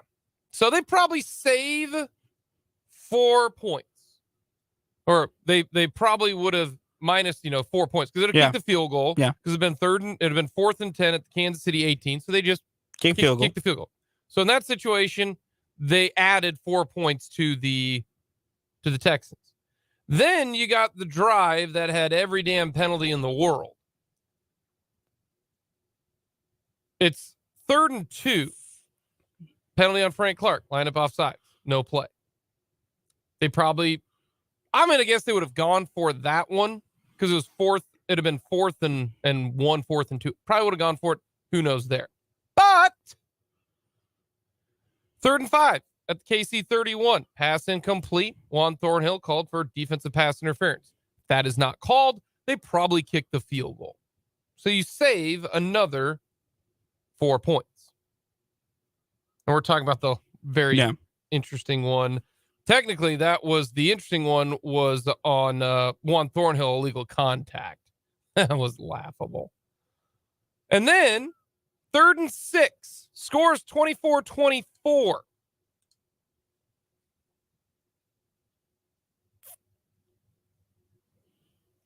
Chiefs get called. Or excuse me, the score is 24-21. Chiefs get called for a pass interference on L'Jarius Sneed. It was 3rd and 6 at the Houston 29. With 12 minutes to go in the game. They're punting that football. They end up with a field goal. So those penalties all combine for 11 points. How important is that? That's 2 possessions that the Kansas City Chiefs. So when we talk about the defensive mistakes, that cost them 2 full possessions. That's 11 points. Couple that with missed PAT, missed field goal. That's 15 points. 15 points. And that has nothing to do with turnovers on offense. Just mistakes made by the kicking unit, as Harrison Butker and Dustin Colquitt doubling down on the whole Tommy Townsend thing. Man, he basically called him out. Whew. But that's just 2 missed kicks and then 4 penalties. So to me, the penalty on Thornhill shouldn't have happened. No. So that's absolutely legit. But they still held them to a field goal if that doesn't happen. But that one was laughable. Absolutely laughable. The hold on Harris, iffy. That was the right call. No, that was the right call. No, but I'm saying like those, sometimes they'll call them, sometimes they won't. Yes, you know what I mean? Sometimes they'll call them, sometimes they won't. But in the grand scheme of things, that was a penalty. That was a receiver impeded by holding his jersey. What about the Snead penalty by L'Jarius Sneed. That was not PI. That was the softest call in the universe. So we've got 2 calls that resulted, in your opinion, as a soft call that should not have been called, no questions asked. No, the L'Jarius Sneed pass interference shouldn't have been called. Yeah. He doesn't impede the receiver. He doesn't turn him. So his hands make contact early, sure, but in no way does it affect the ability to get the football. So to me, the one by Harris, I can see that going either way. Yeah, but the Darius Harris call, I'd agree. I would throw the flag on that because he did visibly tug the jersey, which is a penalty. Yes, that is on the Chiefs. Yeah. The Thornhill PI was not PI. No, and the Thornhill illegal The Thornhill illegal contact was the worst call I've ever seen. Correct. The wording of illegal contact is if the defender initiates contact, it is a penalty. If the offensive player initiates the contact, it is not a penalty. Correct. I'm with you. Like, that is rule book written. The pass interference one, though, is because the illegal contact one would have made it 1st and 15. Yeah. So, but the 1 3rd and 5, that forces them to kick the field goal. Yeah. And so it wasn't PI. To me, judging by what the officials called, it wasn't 11 points.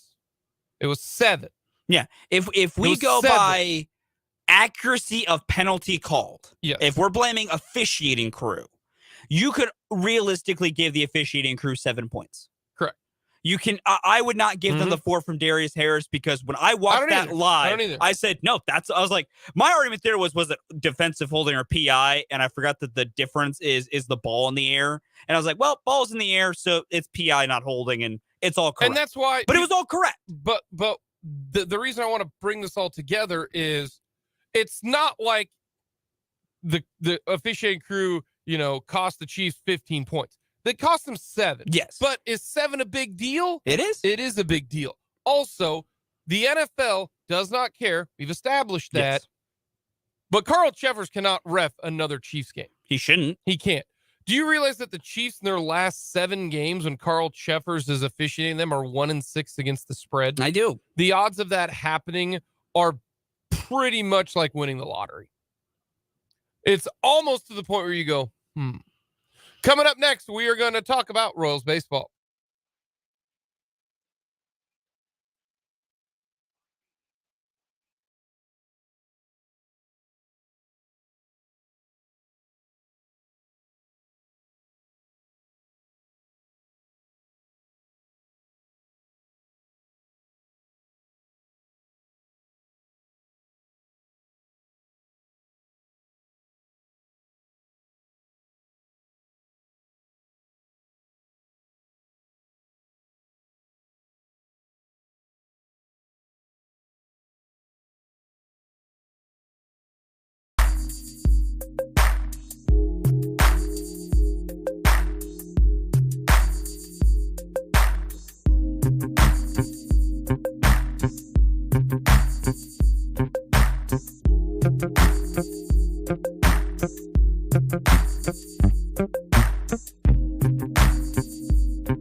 Final hour of Mic'd Up on this Tuesday. Thank you so much for joining us. Jake Levine along with Fulton Caster. Hit us up on our Big O Tires text line. Love to get your thoughts, as always. 785-272-9429. Check us out on our YouTube page, Sports on 580. Same thing. Check us out on our website. You can watch the show, and you can. Well, technically, you can't see Fulton grinning, like laughingly for some odd reason. You were like staring at your computer, like with this very, like sneaky, snily grin. So people can see that now, Yeah, they can. They can see all my facial reactions, including my sweet dad jokes. No. You can head to our website, watch it on 580wibw.com. Going to the text lines, when we were talking about Carl Cheffers, Mr. Going Through Puberty, let's just face the facts. These NFL officials are just as bad as Angel Hernandez, which says something because he has been awful for a while. I had this thought on Twitter because that's just where you put public thoughts at, with the way the internet is.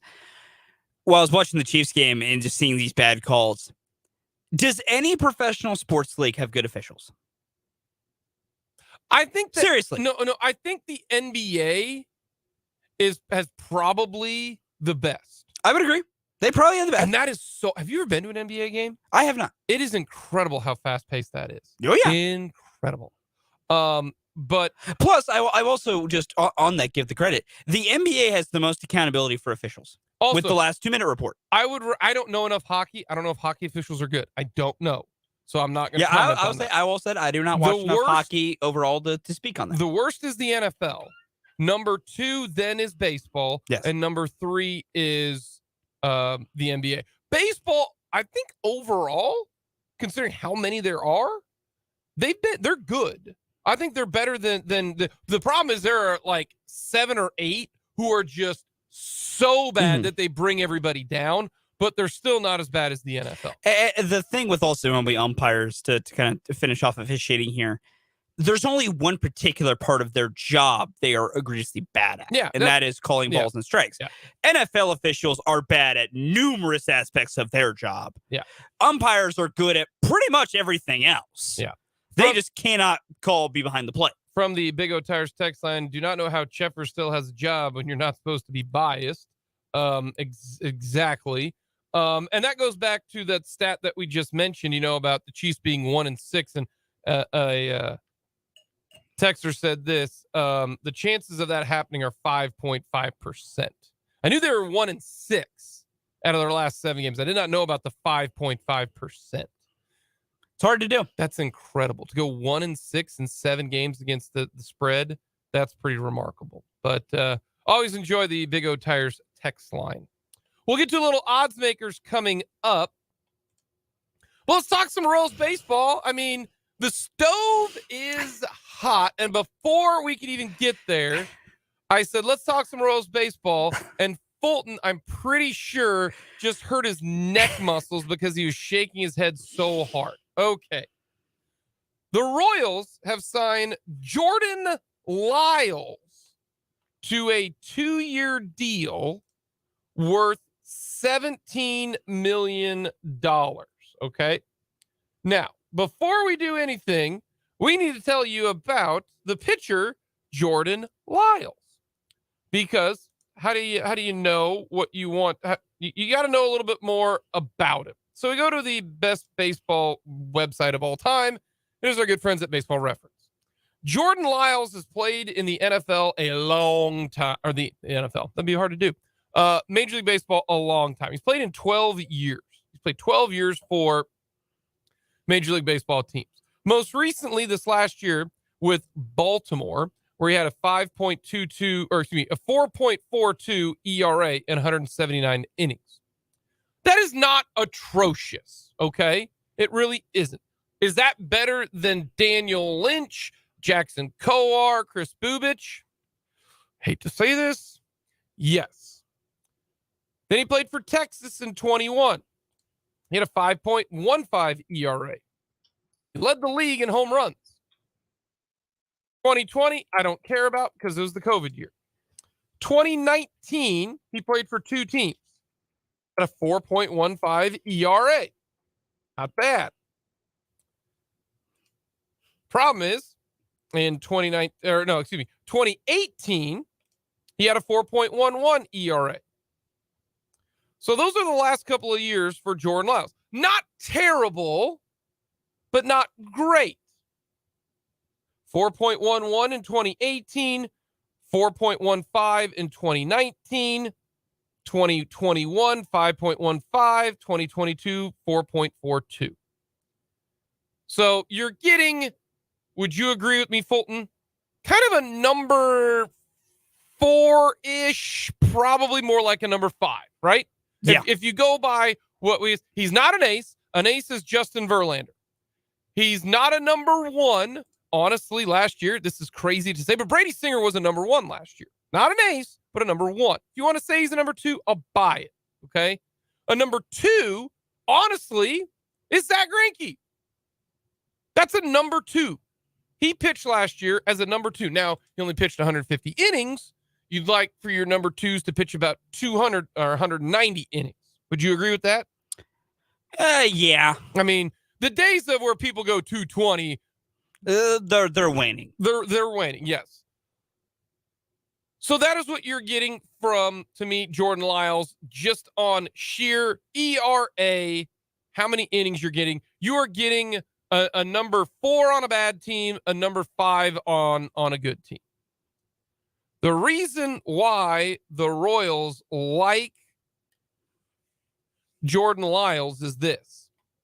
With this new regime, and Fulton, jump in if you disagree with anything I'm saying here. I think this new regime with Matt Quatraro and JJ Piccolo, they don't like walks. You'd be correct. They do not like walks. They don't want their pitchers giving away free bases. Yeah. And that is what Jordan Lyles does. He throws strikes. Got a decent slider. He throws strikes. He also takes the ball. He will go to the hill. 179 innings last year, 180 in 21, 2019, 141, 2018, he ended up with 87. But normally, he takes the ball every 5 days. The Royals have not had that guy except for Brady Singer and Zach Greinke over the last 3 years, to be honest with you. So that is what you're getting with Jordan Lyles. You are getting a guy who will take the baseball, a guy who won't walk anybody. That's what you're getting. He's never been great. Honestly, he's never been above average. No. He's pretty much been average to a little bit below average because his career ERA is 5. Now, I will say this. When you pitch at Coors Field for a couple of years, that's going to make your ERA go a little bit higher. Mm-hmm. If you take out like the last 4 years, 20, 21, 19, and 18. I wish I could take out the 2020, and I've tried to do the math in my head, but the last 4 years, because in 2020, his ERA was 7. I don't know about you, Fulton, but I throw away that year because it was completely abnormal and it wasn't what should have been. For average pitchers, and maybe you had just a 2-week bad stretch, that's going to crush your ERA in essentially a small amount of time. Do you agree with that? It will. He started 9 games, okay? You have 3 bad starts, your ERA is never going to come back. But even including those bad ERAs, it's 4.76. 4.76. It's not awful. But he's 32 years old going into this year. And I'm going to preface this. If the Royals had a 1, 2, and 3, give me a 1, 2, and 3. So give me the scenario where they have a 1, 2, and a 3. So let's say they got Zach Greinke, all right? And let's say they have a 2 and a 3, right? That we think can be pretty decent. I would be all right with this signing because I do think that Jordan Lyles on a good team. Now, hear me out if you think this is wrong, okay? I think on a good team, Jeremy Lyles is Jeffrey Guthrie. Jordan Lyles, I called him Jeremy Lyles. Jordan Lyles is Jeremy Guthrie. And the reason I say that is Jeremy Guthrie was not great when he pitched with the Kansas City Royals in 14 and 15. He was not great. He wasn't. But he was a good number 5. Here's what Jeremy Guthrie did in the year they won the World Series. He pitched 150 innings. So what does that mean? That means your number 5 didn't use up your bullpen. In 24, he pitched 202 innings. Jeremy Guthrie also didn't walk a lot of guys. He walked 2 guys per 9. That's pretty good. But guess what? You can do that when you've got a 1, 2, 3, and a 4. Because that's what the Royals had that year. They had Edinson Volquez, who was actually very good. They had Chris Young, who's even better. They had Danny Duffy, and then they had Yordano Ventura, and then they went and traded for Johnny Cueto. Like, that works. Not when you, honestly, right now, this roster that they have, he's your number 2. He's your number 2 pitcher. He's better than Bubic. He's better than Kowar. He's better than Lynch. At this point in time, the back of the baseball card, you can't have Jordan Lyles be your number 2 and say you're going to be competitive. Do you agree with that? Agreed. That's my problem with this, is that, first of all, he can't be a number 2. You can't have your second best pitcher never have an ERA under 4. And by the way, he's 32 years old coming up. That is a problem, a very big problem. And you paid him $18 million. He might suck this year. Now you're on the hook for it for next year. Could I understand this signing 1 year, $8 million? I probably could, because then you can, if it doesn't work out in the bullpen or in the rotation, you can throw him in the bullpen. It's $8 million. Hell, at the half of the year, maybe you try to trade him. You know what I mean? But 2 years, $17 million for your second best pitcher. One, I don't think he's worth that much, considering all the pitchers who have signed, like Sean Manaea, former Royal, right? He signed 2 years, $25 million.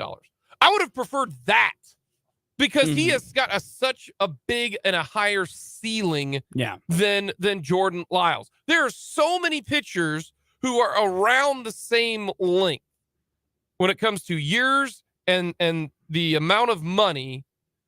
Like 2 years, $18 million for Jordan Lyles, or 2 years, $25 for Sean Manaea. Give me Sean Manaea, because we've seen he's got some nasty stuff. That's why I would like this a lot more. Like, I personally think, would you do 1 year, $8 million for Jordan Lyles? You would. But then why the second year? Why the second year?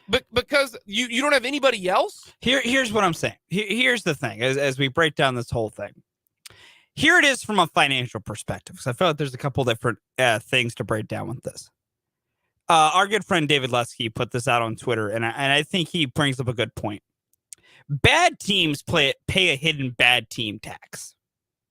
Oh, yeah, for sure. Bad teams have to overpay for some players because you have to convince somebody to come play on a bad team. That's part of where the money is for Jordan Lyles. Even though Jordan Lyles is not a great overall player, there are some better teams he could have been on for probably less money. He could have been a good number 5 for somebody else. And so for the Royals to get him, like, that's part of the money thing. When it comes to, when you break this down year by year, you'd be okay with 1 for 8, so why not 2 for 16 or stuff like that? It's the overall commitment to a substandard player is where it is for me when you go to the length.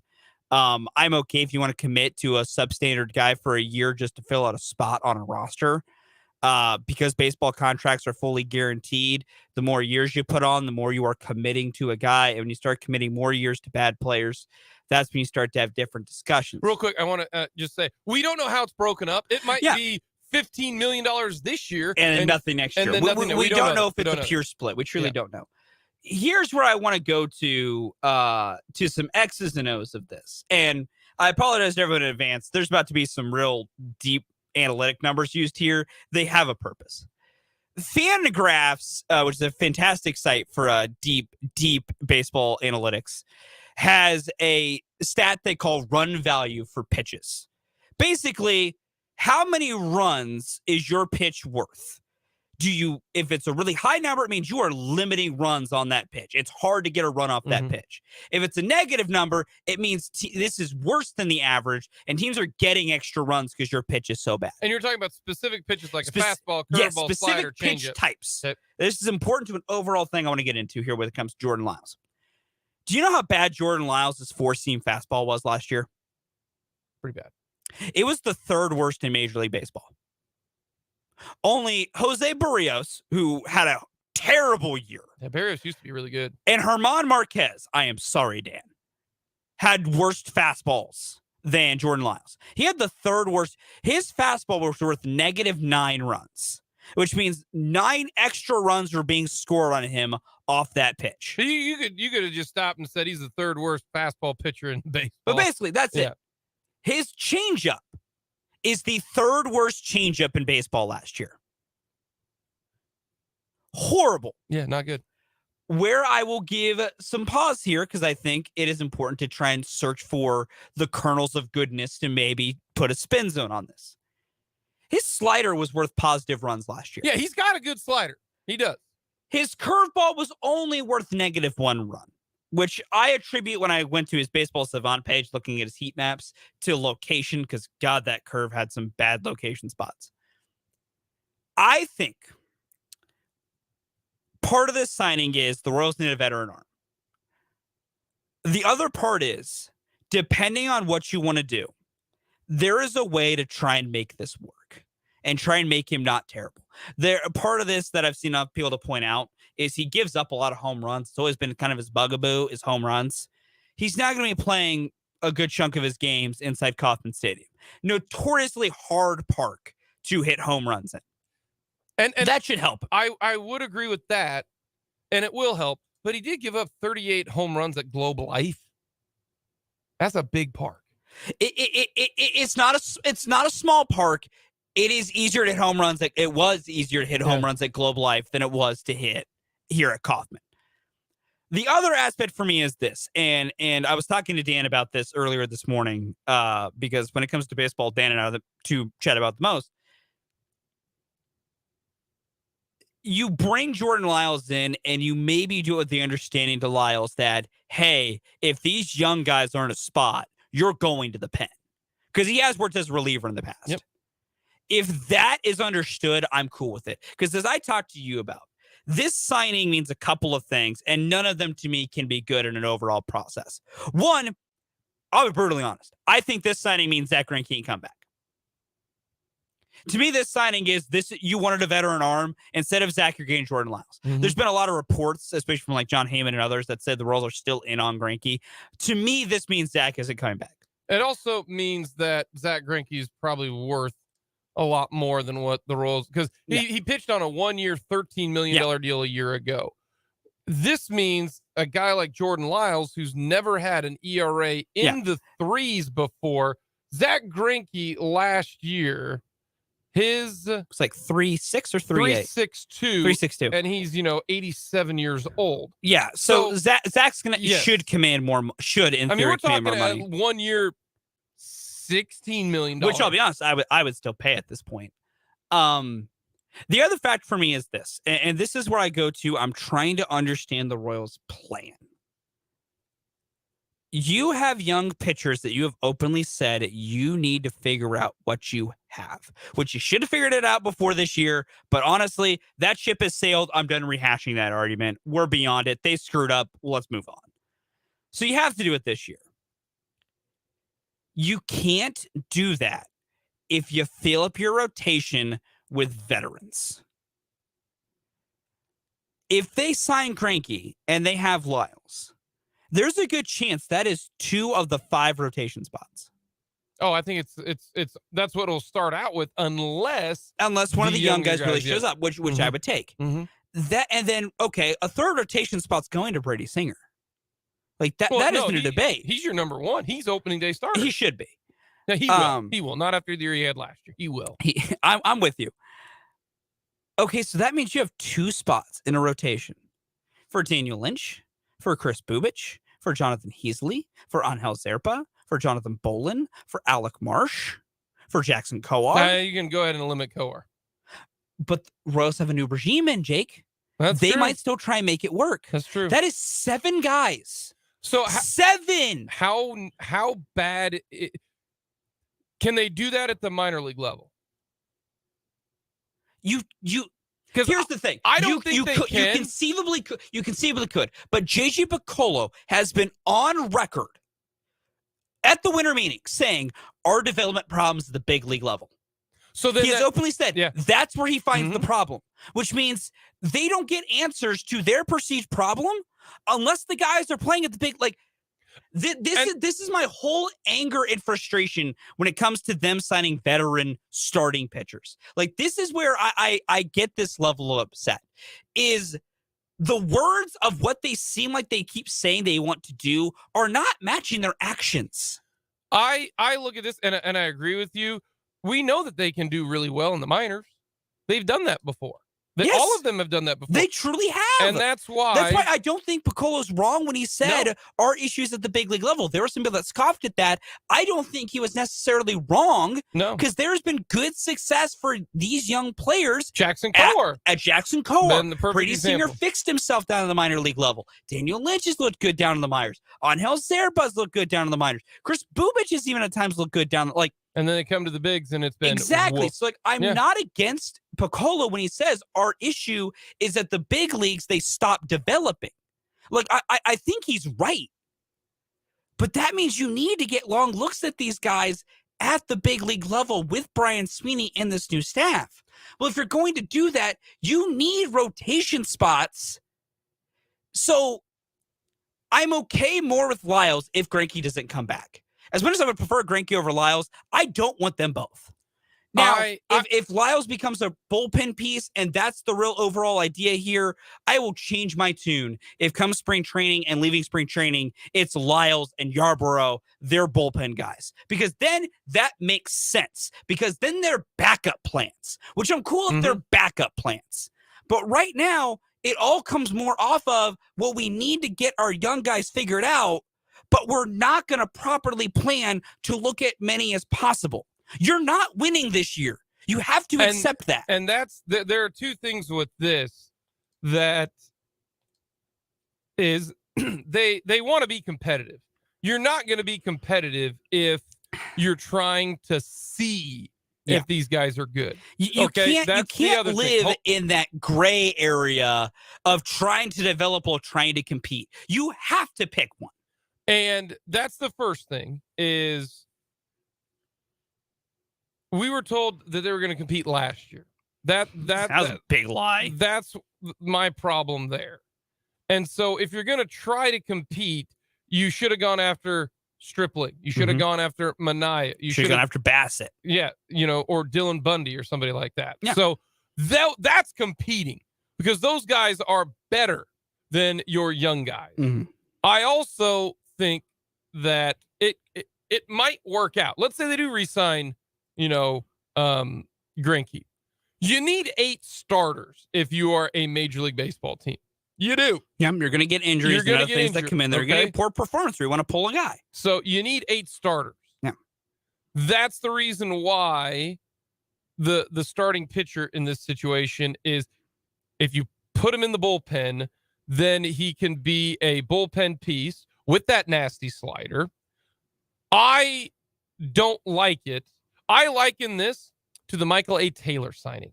Okay? Why did they sign Michael A. Taylor for 2 years?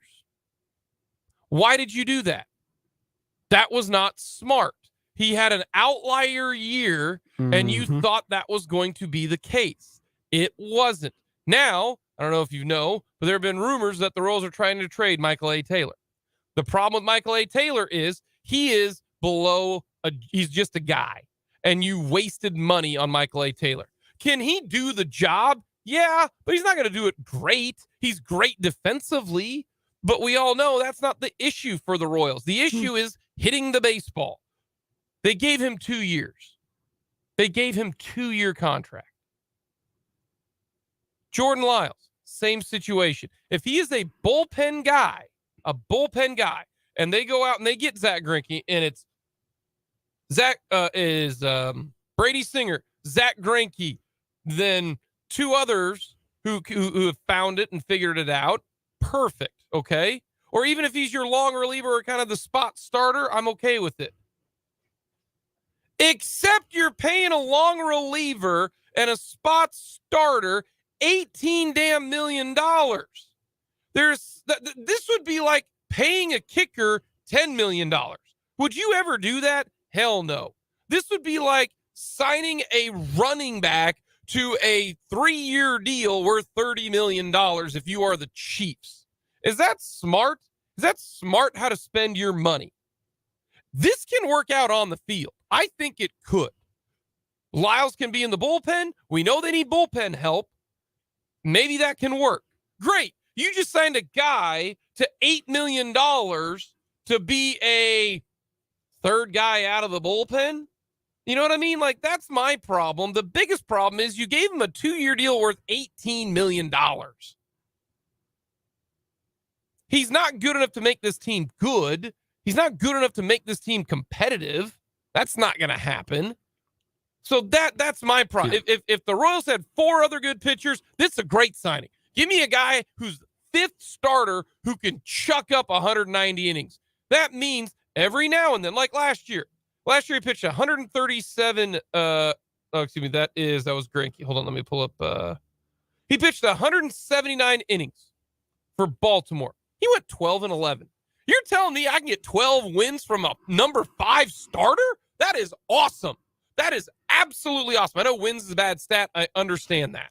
But if you're telling me my number 5 pitcher will give me a 4.5 ERA, damn it, that's good. I will take that. And he's going to pitch 180 innings. That's good. That is a great number 5 starter if you've got a number 1 or 2 number 2s or 3 number 3s even. That's a great number 5. The Royals do not have that. They will not have that this year. That's why signing him for a 2-year deal worth $18 million to me is too much for a team that is not ready to win. Not ready to win. You might as well not sign him or just say, hey, you're going to the bullpen. And if he doesn't like it, well, then you don't sign him or you sign him for a 1-year, $6 million deal. Jordan Lyles is not part of the future. Not part of the future. Jordan Lyles is there to eat up innings. That doesn't help you build towards the future unless you think your bullpen is so damn good that you don't want to wear them out and he's just a guy who can throw you a whole bunch of innings. And you paid $18 million over 2 years for innings. I'm okay with that if you're going to win 90 games. They're not winning 90 games. We don't even know if they're going to win 80 games. That's the problem for me in this situation.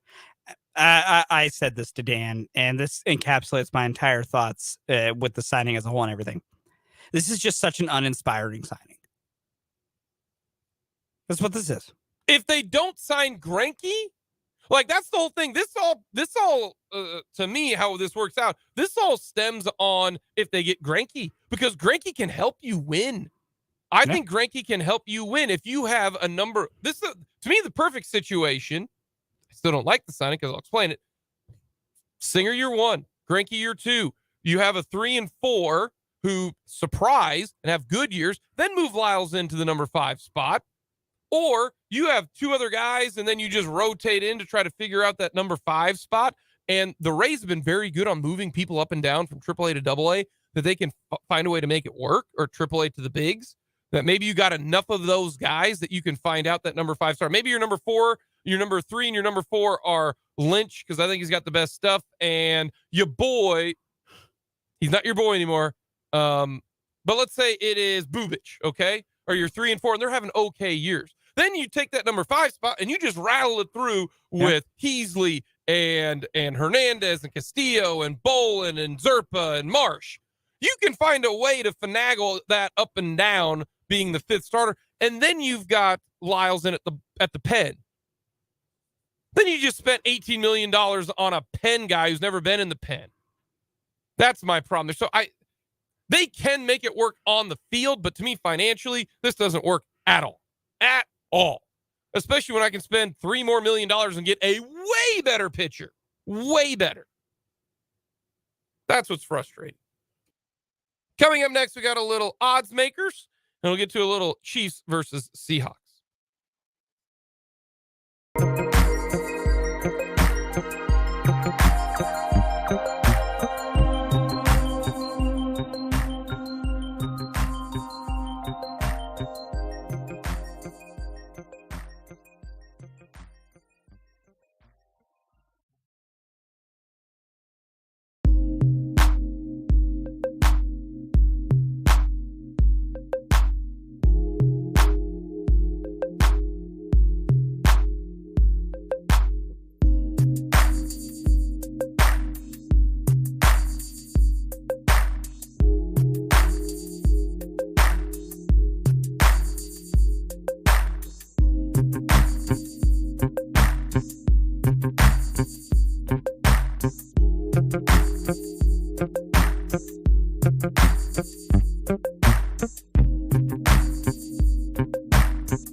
Time for a little odds makers.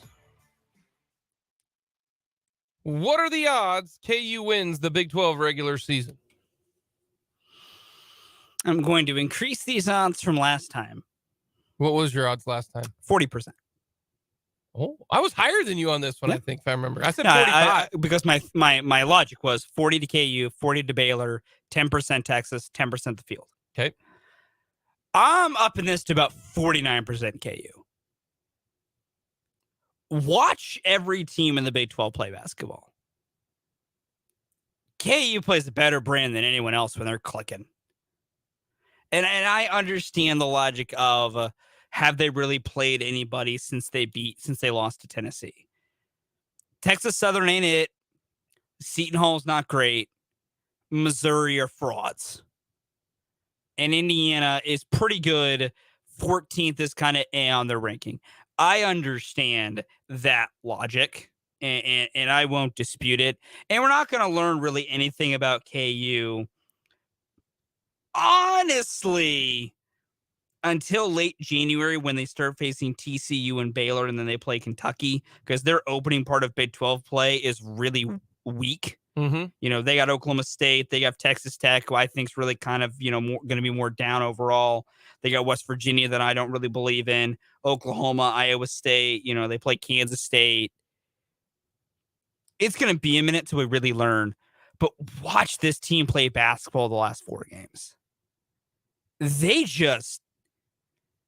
They're getting contributions from other guys like KJ Adams and even Zubier for against Indiana. But my biggest thing is watch them defensively. There can always be questions about finding buckets. Show me a team playing hotter defensively right now than Kansas. I mean, Dwan Harris and Kevin McCullough are putting opposing backcourts in the torture chamber for 40 minutes. They just make your life a living hell for 40 minutes. Then Jalen Wilson can defend a lot of spots. KJ Adams might have his issues scoring, and against bigger guys, it might just be a height thing. But he can defend 1 through 5 pretty damn well. And then Grady Dick is learning to be better defensively, and he's even improved. That's my big thing with KU, is I think they will always find ways to score. And right now, they are just playing as locked in defensively as I've seen any real team in the country play. So I'd say still it's not perfect. That's why I still say about 49. They're easily my favorite to win the Big 12. But, long season ahead. We haven't played any conference games yet. Things can change. But I'd say about 49% is my thought on KU winning the Big 12.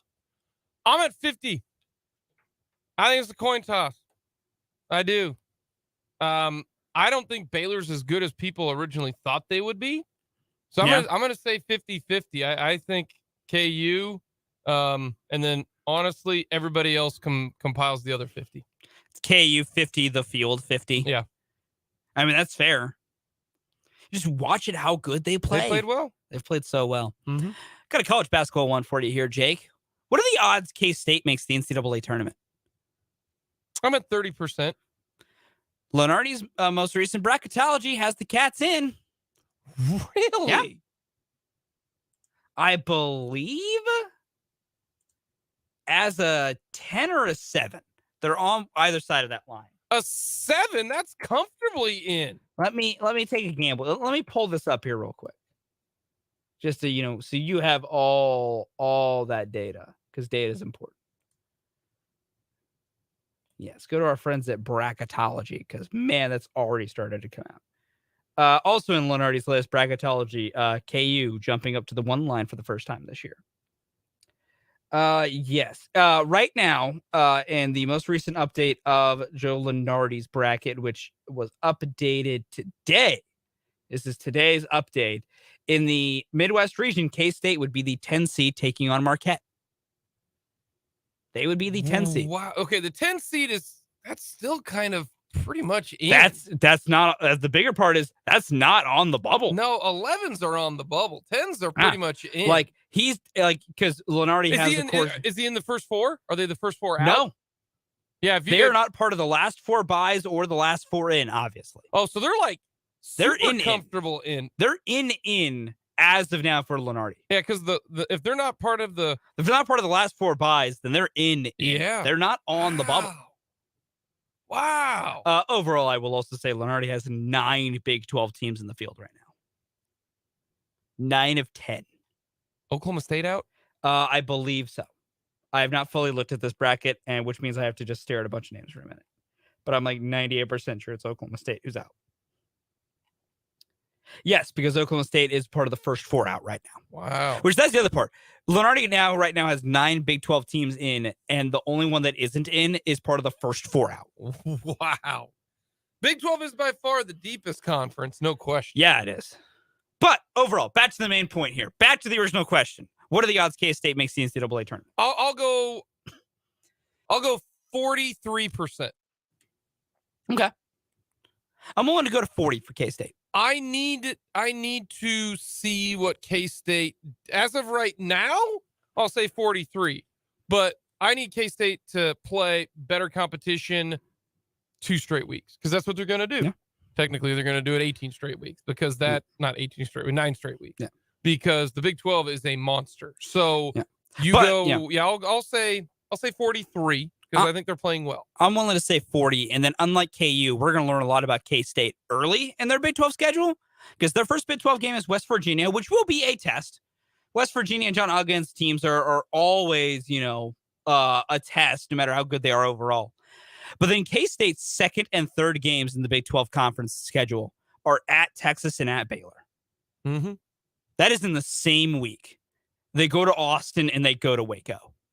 We're going to learn a hell of a lot about K-State that first week of January. Because if they get blown out by those 2 teams, I think we're right back where we thought K-State was, which is they got a lot to work on.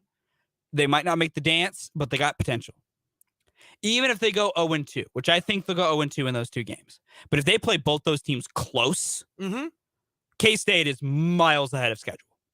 which is a massive credit to where Jerome Tang has this team.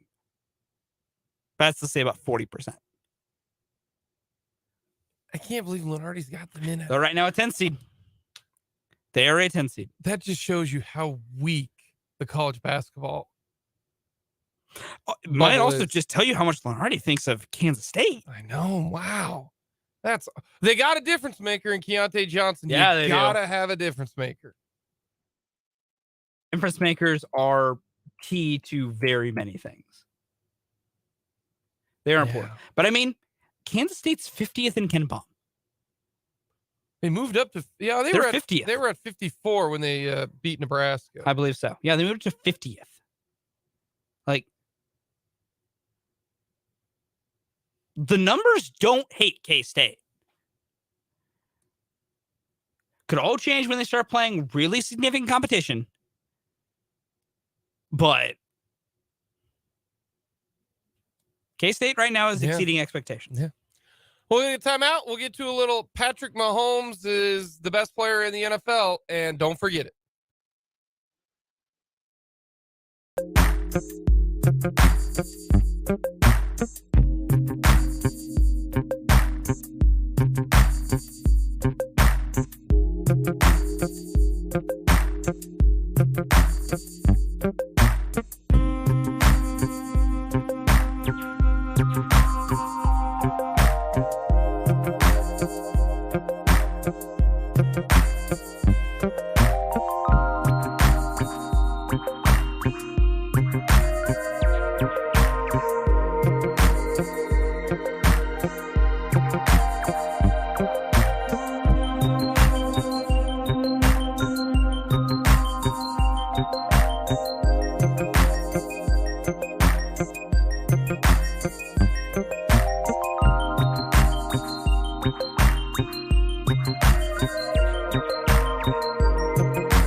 Patrick Mahomes completed 87% of his passes, and nobody cares.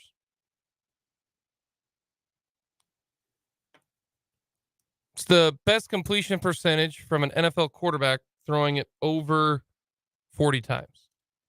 How many people throw it over 40 times during the football week?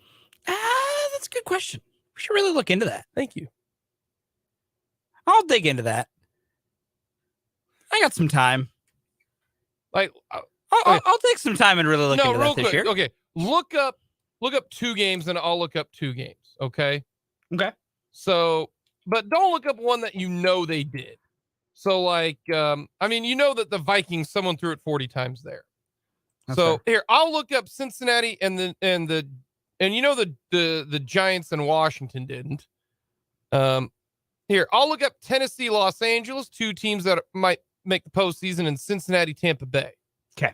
Alrighty. So Joey B threw it 39 and Brady threw it 40. So technically there's 1. And in the game against the Chargers and Tennessee, did Herbert throw it? We know that Tannehill ain't thrown it 40 times. Herbert threw it 40 times. I think it happens more than you think. So I pulled up 2 decently well-scoring games here. So I had because I think game script matters. If we know it's a low-scoring game, you know it's not going to happen. Well, 17-14, Herbert threw it 42 times. That's fair. Let's look at just 2 teams here. Bills Dolphins. We had a 40 attempt thrower. Josh Allen threw exactly 40 passes. Okay. 2 only threw 30. In a heated game between Jags and Cowboys that had a furious comeback involved, we barely got to a 40 passer in this game with 42 by Trevor Lawrence. Only 30 from Dak Prescott. So in those 4 games, we had 2, 3, we had 4. Yeah. So in those 2 games, you had I had 2 total in those 2 games. 2 of the 4. Yep. In mine, I had 2 of the 4, and one of them had 39. So I think it happens more than you think. And the reason I bring this up is, I bet you it happens half the time. You have a 40 attempt passer in half the games, and Patrick Mahomes has the greatest efficiency in the game, completing passes, made 19 in a row, but he also threw it for 330 yards, 2 touchdowns. And didn't throw a bad throw. No. And nobody cares about that. Nobody brings that up. It's just, why is our kicker going to suck? Why can't our defense do this? It just blows me away how, and I'm part of it. I didn't think he had that. I was like, well, I mean, I thought he was Mahomes. And what that means is one of the greater quarterbacks of all time. You just take advantage of, you don't realize that, like Geno Smith sucked. I know he's going against the 49er defense, but man, Deshaun Watson. Okay. Let's look at that game. Deshaun Watson, 18 of 28 for 161 yards. Terrible. We enjoy the nasty man being bad. All right. The Jets and the Lions, Zach Wilson threw it 35 times. Woof. Jared Goff threw it 38. Like, that's just incredible. Coming up next, we're going to wrap things up with the mic drop.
For the mic drop. All right, Fulton, what do you got? There's a fun little stat nugget I feel like should be shared as the Chiefs are set to take on the Seattle Seahawks this weekend. There are only 2 teams in the NFL outside of the Kansas City Chiefs that Patrick Mahomes has never beaten in the regular season. One of them is the Seattle Seahawks. If he beats Seattle on Saturday, there will be one team he has not beaten in the regular season. This man's not even been a starting quarterback for 7 years. The Bengals. No, it is not. He has beaten the Bengals in the regular season. Probably like his second year. It was his rookie year. Yeah. It was in 2018 when they had Andy Dalton. Okay. He's just never beaten Burrow. He has never beaten the Seahawks or the Colts in the regular season. He's beaten the Colts in the postseason. He does not have a regular season win over the Indianapolis Colts. He's 0-2. Zach, like, I feel like if you just beat the team, no matter if it's playoffs or not, you just beat them. You should, but he's not beaten in the regular season. Interesting. The Royals paid a guy who probably won't help them win $18 million. Awesome. Coming up, Dan and Brendan are going to be at Axe and Ale, and we'll talk to you Thursday. No show tomorrow due to K-State basketball, so we're taking a 48-hour sabbatical. We'll be back coming up on Thursday.